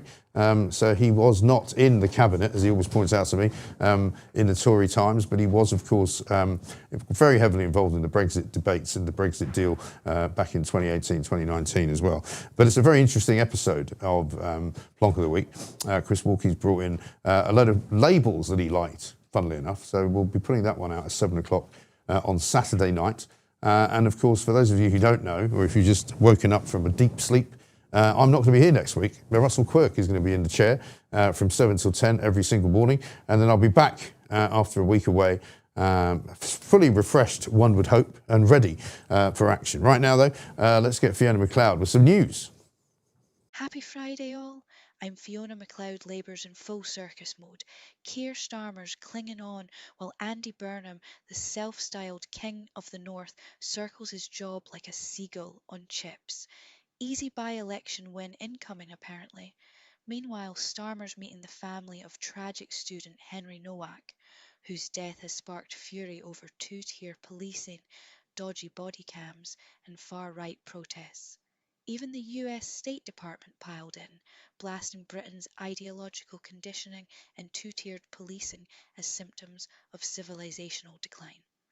Royal Navy heroes lost in a chopper crash, Prince Andrew subletting royal cottages like a dodgy landlord, and a crossbow attack on a uni campus for good measure. Britain, peak chaos, stiff upper lip, and now international shade. See you later, alligators. Indeed. I'm really so much happier when Fiona's on. I don't know what it is. I don't know. He's just getting annoying, isn't he, old Edward Hughes? sort of annoying me. I think maybe a week away from him is good. Are you going to use him next week? Stormy's next week. Stormy. Oh dear. Look out. Yeah. Especially extended news for Russell Quirk. We shall see. Now, before we play any more clips, we've got a couple that we still haven't played yet. I think it's time for this.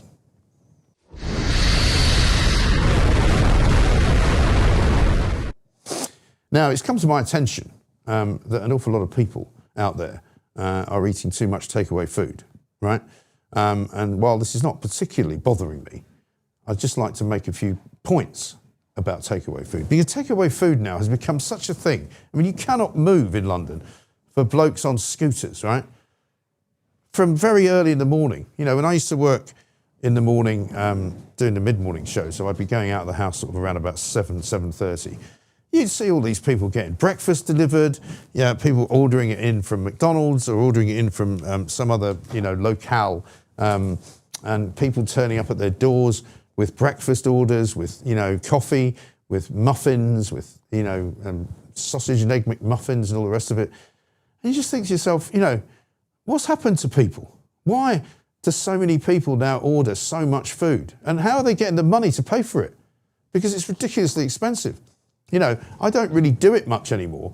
There was a time when I would try and have a Chinese meal once in a while, but I've sort of given that up now, more or less, because I'm not supposed to be eating that kind of food, so I try not to. But there was getting to a point where you'd order a load of Chinese food, and it would be about 60 quid for a takeaway, which is extraordinarily expensive when you consider that only a few years ago it used to be about 30. I'm not sure why it suddenly got so expensive. Where is everybody getting the money from, right? And so the other problem that you have is that when you do order some food, how often do you end up having to wait for it? I mean, I ordered something the other night and it was late and it got later and later and later. And in the end, I ended up on the phone to the people who were supposed to send it out, having a row with them, shouting at them, going, where the hell is the guy? I said, the point is that, I wanted to eat something a little bit earlier in the evening. Now it's going to be too late. And the guy was like, do you want to just cancel it? I'm like, no, because I haven't eaten anything. Because I'm still hungry. Kathy says, I haven't used Deliveroo since lockdown. And it was during lockdown, of course, that an awful lot of this stuff happened. Nora says, I remember when someone came over for coffee and brought their own from Costa. Yeah, I mean, Kelvin McKenzie comes in here and brings his own coffee, but he also brings a load of desserts. He brings a load of Danish pastries, which is exactly what Will Geddes did today. I stopped ordering or buying takeaways, says Witch Hazel. I don't want strangers at my door knowing my name and address. Well, that's another thing, right? Because an awful lot of people have got your name and address. And some places, right, if you go there, have now got, a punch-in code to get in the door because there's so many deliveries coming. And so many people now can gain access to if you live in a block of flats, particularly in London, they can just gain access into the building, which can't be a good idea. You don't know who these people are.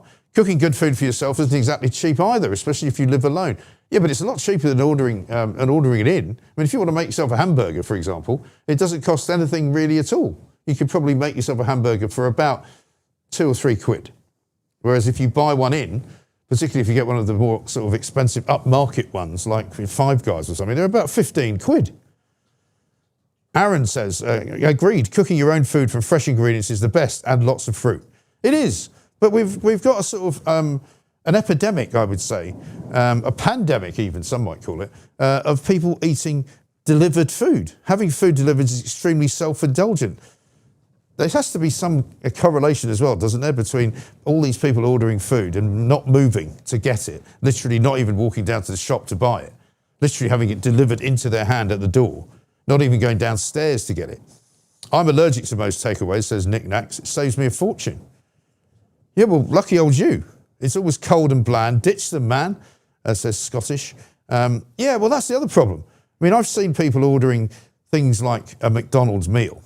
And there's nothing worse if you go, I mean, again, it's not a place I go very often. I would try and go less than sort of once a month or maybe once a month.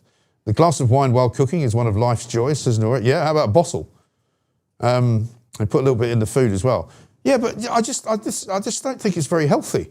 I mean, we've got this story today saying that the NHS has spent £500 million, that's with a B, £500 million on fat jabs, right? I bet you any money, an awful lot of the people who are in receipt of those fat jabs are still ordering takeaway food. Cindy says it gets really expensive real fast. There's about 10 reasons why I don't use Deliveroo, says someone. I don't know what you mean by that. Well, I don't use delivery. Is it delivery or Deliveroo? But there's Just Eat, there's Uber Eats, there's so many different delivery systems. Never used Deliveroo. I don't think I've ever used them either, actually. Because some of them, they're not allowed to call you, some of them are allowed to call you. One of the problems I've got is that my doorbell doesn't work, right? So if I do it ever, which is actually a great thing, because it means that nobody rings my doorbell in the middle of the night anymore, which is what they used to do. Yeah. Because sometimes they'd be either delivering food to somebody and it would be the wrong flat. And so they'd hit, or they'd just try and gain access to the building, so they'd hit all the bells. I remember once getting a buzz, it was like 2:30 in the morning. And it was like, and I just ignored it, and it was quite noisy. And then it went again, right? And so I thought, I better. So I went to pick up the phone. I was like, "Do you have any bloody idea what time it is?" And they went, "Yeah, it's the police." I was like, "What? Oh, well, you better come in then." And it was the police who were looking for somebody who had somehow been in the building before and had lived there, not in my flat, but so. And I was like, "Well, why are you coming at this time in the middle of the night?" And they went, "We've been trying to track him down, and he's never here. So we thought he might be with you." I was like, "Sorry, I don't think so." "I don't eat takeaways," says Alison. "You can't beat home cooking." Yeah, exactly right. Takeaways are the bane of your life, right? Because you get stuck into them, you order way too much food, you end up sticking it in the fridge and then throwing it away about 4 days later. I mean, I used to do it in New York quite a lot because when I first lived in Manhattan, I lived in Manhattan. For then, it was like a massive kind of boon because you didn't really have it in London, and they take away Chinese food in New York was amazing. I've never had a takeaway brought to me. I very, very rarely eat out. I prefer my own cooking, says Margaret. Well, you're probably saving yourself quite a few quid. But anyway, I don't know why I don't want to have a rant about it. I just did. Excuse me. I've suddenly got a very dry throat talking about all that food. Anyway, so just don't do it, all right? Because all you're doing is you're feeding the beast. Most of the people delivering the food are probably illegal migrants anyway. And so just, give it a rest. You'll feel better, you'll feel healthier, and you'll be richer into the bargain. Here endeth the lesson.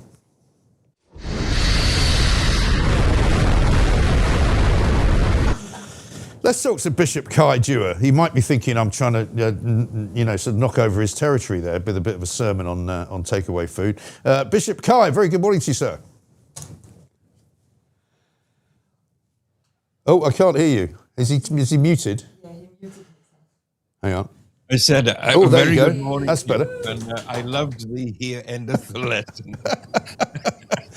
Well, I'm quite envious of you in a way because I mean your oratory is fantastic, and I think mine isn't too bad, but I quite like the idea of doing a sermon every week. It'd be quite cool. It's a wonderful way to get some issues off your chest in a very no, because funnily enough, we were talking about this earlier in the week because I used to do this kind of Mike's meltdown, and it was always angry Mike, and now I'm sort of thinking it's actually better if it's more funny than angry.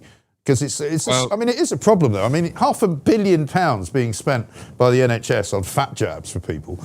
And literally all I see, I don't know what it's like where you live, but all I see in London is these delivery drivers with boxes on the back of their mopeds.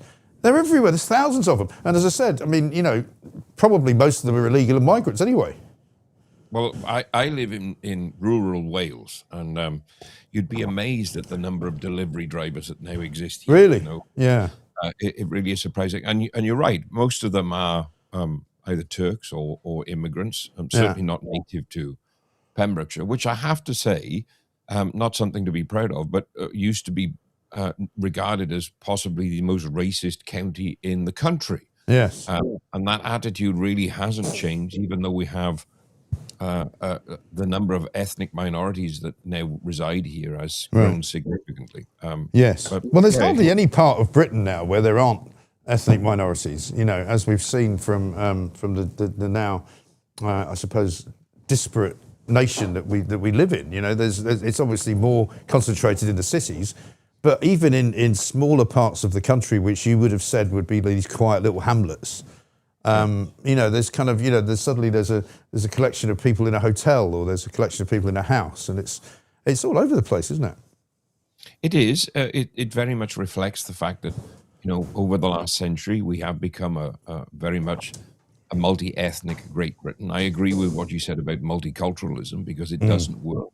I've spoken many times on the fact that the problem with multiculturalism is that the vast majority of cultures refuse to get into the great melting pot of multiculturalism that should, by its definition, enhance and increase our culture and civilization. And all it does is serve to further segregate peoples, particularly. I mean, I use an example. I was once having dinner with some Brazilian friends in Bristol. Yeah. My wife and I were there. Now, my wife is South African. I'm Welsh. Just get that in. I'm Yes, we thought so. Although I consider myself to be British. Yes. But that entire community did not mix with anybody outside of their Brazilian family, so to speak, of fellow Brazilians.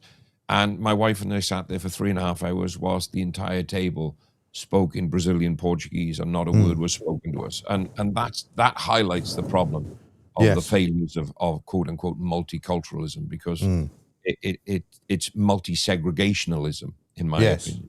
Yes, and you can find communities like that all over the country from different nationalities, can't you? Whereas it never used to be like that. I always make the comparison with when I first went to live in America back in the 80s, and New York City was obviously a massive melting pot of people from all over the world, from Russia to, South America to, Africa. But everybody wanted to be an American. They all wanted to get the American dream. Some of them worked 3 or 4 jobs. Some of them weren't very well off, but they were sort of building something up, and they wanted to move to the suburbs and buy a house and stick an American flag outside. Whereas, the immigration we see now seems to be of a very different nature. Yeah, very much so. I think America is, in terms of national and cultural identity, I think America is unique because to be an American is not defined by ethnicity. Which we've seen here, native Brits were Caucasians, Africans, different ethnicity, Indians, Pakistanis, Asians, different ethnicities, Chinese, different ethnicity. But to be an American is very much a cultural thing. It is a feeling thing. It is, as you said, the great American dream. And even amongst the upper echelons of political America, they recognize that. I mean, I was watching a speech by Trump not too long ago, when he was talking about, America is the only country where you can come to the country and become an American, which eliminates the ethnic arguments. It eliminates a lot of the cultural arguments. It is really much based upon a feeling of being a part of something that you've strived to become. The rest of the world doesn't necessarily see it like that. And I know there are Americans that don't see it that way either, but the vast majority do, which is also a unique position on cultural identity. I listen to Sir Jacob. I love Sir Jacob. Yes. I think he's absolutely fantastic. But there were certain things that he said that I disagree with. And of course, feelings are individual. Yeah. Your interpretation, like when you were talking about you don't feel very English. Well, when my grandfather died, we found out he was English. He was born in Oldham. He'd been Welsh all of his life, as far as we knew. It wasn't until he passed away, my mother's father, that we discovered he was actually born in England. Right. So by heritage aspects, or by his family were of English descent, and moved to Wales when he was just a few days old. I don't think that is really an issue.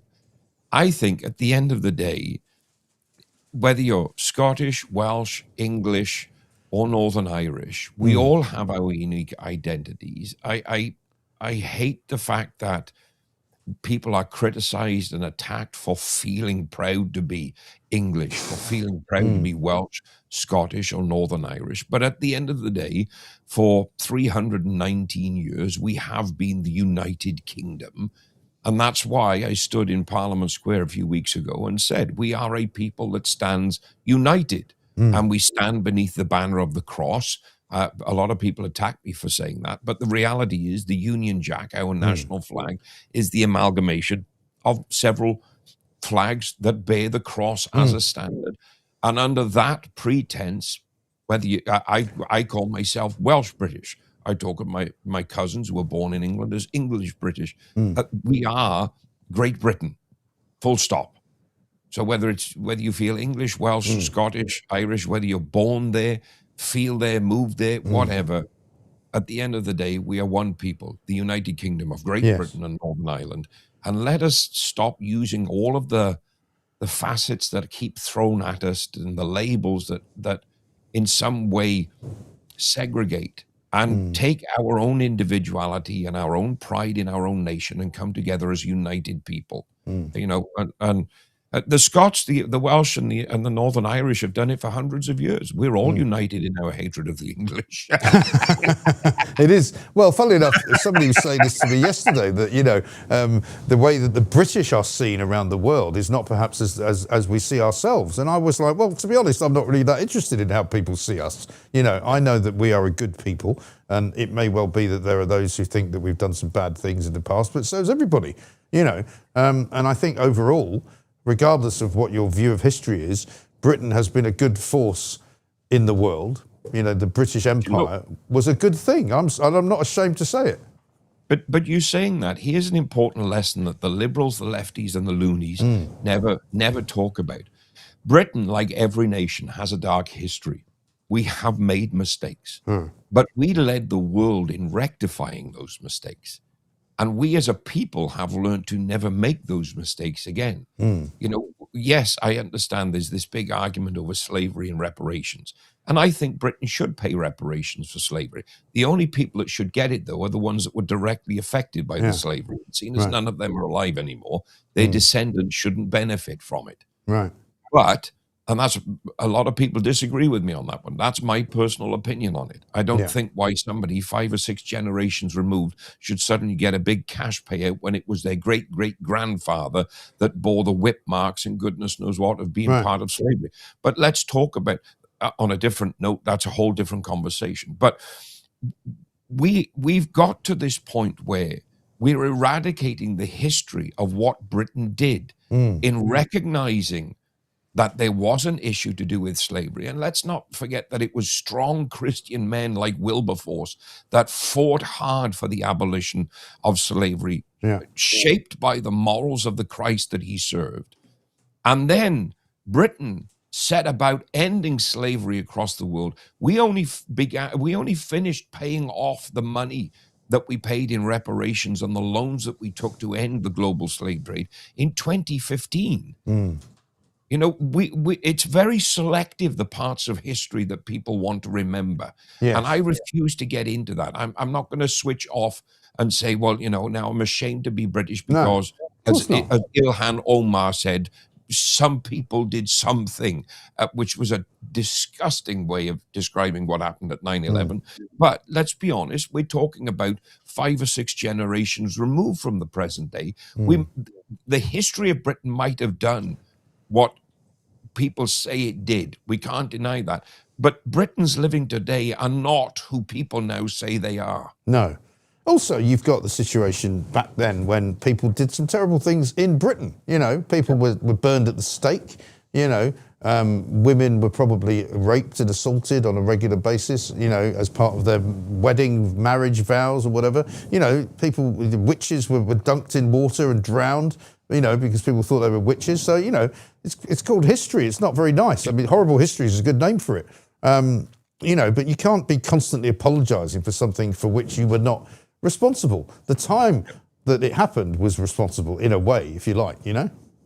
Yeah, no, I completely agree. And I'm really so mad that liberals and loonies and lefties have made generations feel embarrassed and humiliated and torture people, for want of a better expression, based on their interpretation of events.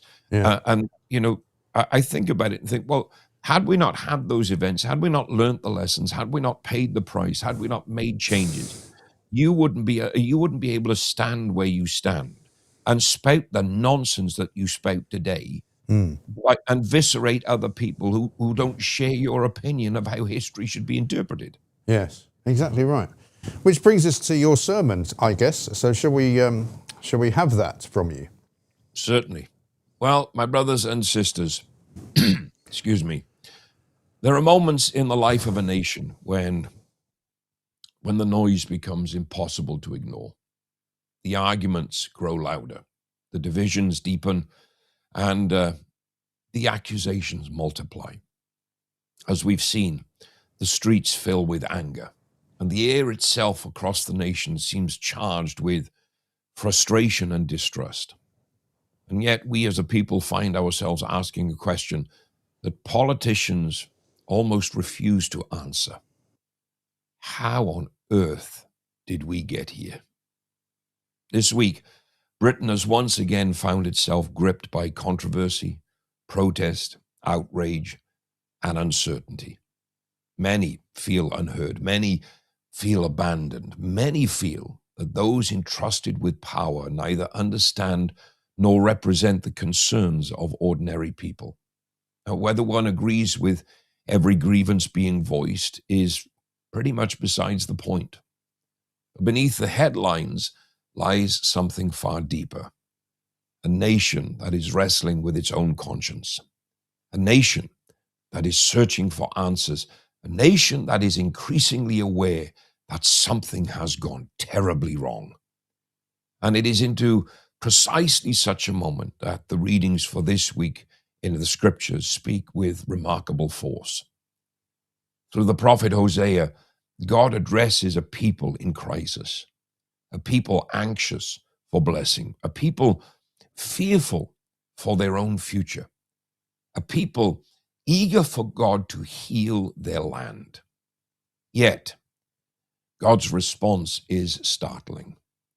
He says, I desire mercy, not sacrifice, the knowledge of God rather than burnt offerings. In other words, God tells his people that he is not interested in religious performance divorced from genuine obedience. He is not impressed by ceremonies whilst hearts remain unchanged. He is not moved by public displays of piety whilst justice, truth, and mercy are neglected.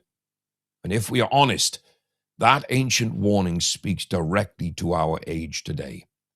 For Britain still possesses many of the outward remnants of our Christian civilization.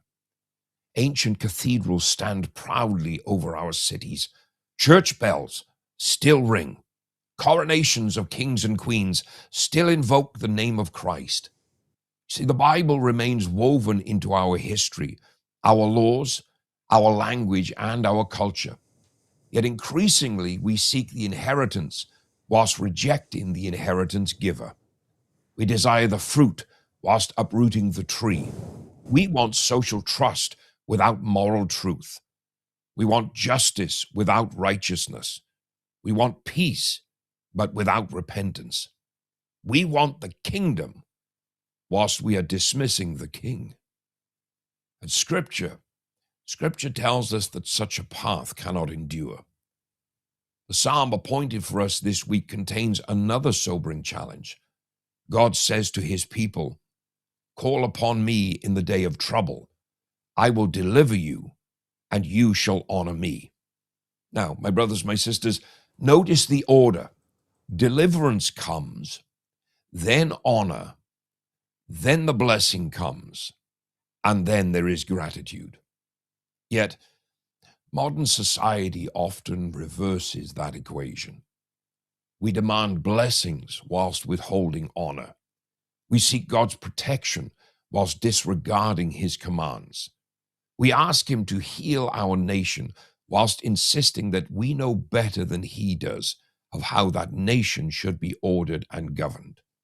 So the result is very predictable. Confusion replaces clarity. Division replaces unity. Distrust replaces confidence. And a people that were once anchored by transcendent truth begins to drift wherever the winds of the age may blow. Yet, my brothers, my sisters, the gospel offers extraordinary hope. For when Jesus encounters Matthew the tax collector, he does not call a saint, he calls a sinner. When he enters the ruler's house, he does not find faith triumphant, he finds grief. When he meets the woman suffering for 12 years, he does not find strength, he finds desperation. Again and again, Christ moves towards the broken, the wounded, the fallen, and the forgotten. And this is the great hope of Christianity. The answer to our condition is not that we somehow make ourselves worthy of God. The answer is that God in Christ comes looking for the unworthy. He comes seeking those who know they need him. That is why Jesus declares, I have not come to call the righteous, but sinners. Not those who think they have all the answers, not those who believe themselves morally superior, not those convinced that salvation lies in ideology, party politics, government policy, or cultural revolution. Sinners. People humble enough to admit their need. People honest enough to confess their failures. People wise enough to recognize that no nation can flourish when it has lost sight of the God who made it. And then we come to Abraham in Romans. Paul reminds us that Abraham received God's promise not because he was perfect, but because he believed. Not because he was powerful, but because he trusted. Not because circumstances looked favorable, but because he had faith in the God who raises the dead and calls things into existence that do not yet exist. That, my brothers and sisters, that is precisely the faith that Britain needs today. Not a naive optimism, not political wishful thinking, absolute faith. Faith that God can and will restore what seems broken. Faith that he can heal what appears beyond healing. Faith that revival and renewal is still possible.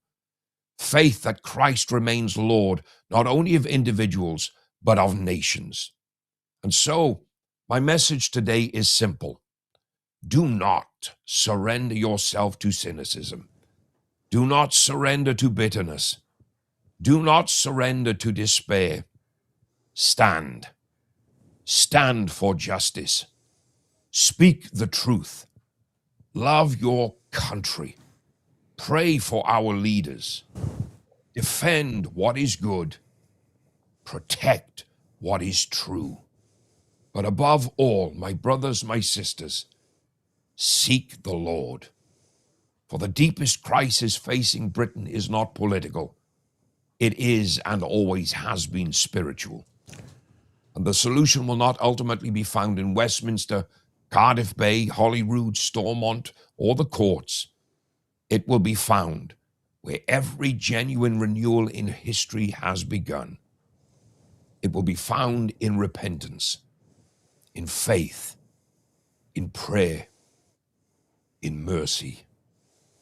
And it will be found in a people returning once more to the God who has never abandoned them. Britain does not merely need better policies. Britain needs the living God's grace. And as Hosea promises, he will come to us like the showers, like the spring rains that water the earth. So may that rain fall upon this nation once again. Amen. Bish, great to see you. Have a fantastic weekend. And we'll catch Catch up next week. Thank you very much indeed. Bishop Kai Dewar, the official bishop of the Mike Graham Show, ladies and gentlemen. Lots of you being very kind to offer me happy holiday wishes. Thank you very much. I shall enjoy my little break away because it's going to be probably a while before I get another one because we're going to be quite busy when I get back. A couple of super chats to finish up with. One from Glyn. Go to work as a naturist now. Okay. Judas Goat says, as a gay man, I roll my eyes at the rainbow overload. Forced acceptance is false and only brings anger and backlash. The rainbow has become a cliche. Teach kids to not discriminate against anyone. Bon voyage, Mike. Yeah, good idea. Yeah, this rainbow business is nonsense, isn't it? Is that it? Any more? No more? Okay. Shall we finish up with Pooch's Pooch? Which might look a bit familiar to me today.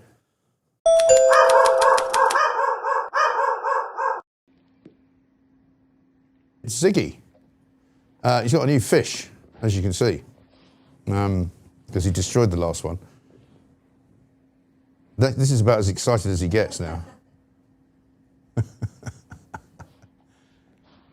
There he goes. Oh. He's so lovely. I shall miss him because I won't see him this weekend. Unfortunately, he's not coming on holiday with us. There we are. There we are. What a lovely boy. Well, listen, thank you all for your lovely thoughts today. Thanks to all the great guests that we had. Jacob Rees-Mogg, of course, unfortunately couldn't make it in person, but he was still here, so that was very good. Will Geddes was here for quite a while. Ralph Shawhammer, Myron Sentil-Nathan, who was great. Dr. Philip Kisley, also brilliant. Paul Embury too, and the Bish, of course, right there at the end. And thanks to all of you. Michelle says, fantastic show, Mike and co. As always, yeah, thanks to Charlotte. Thanks to Elena. Pooch not here today, but he's been keeping a weather eye on everything. So thanks to him. Have a great weekend, everybody. Have a great week with Russell Quirk. And I will see you back a week later. Have fun. Remember, despite all of the others out there, it's always the others. Don't be a plank.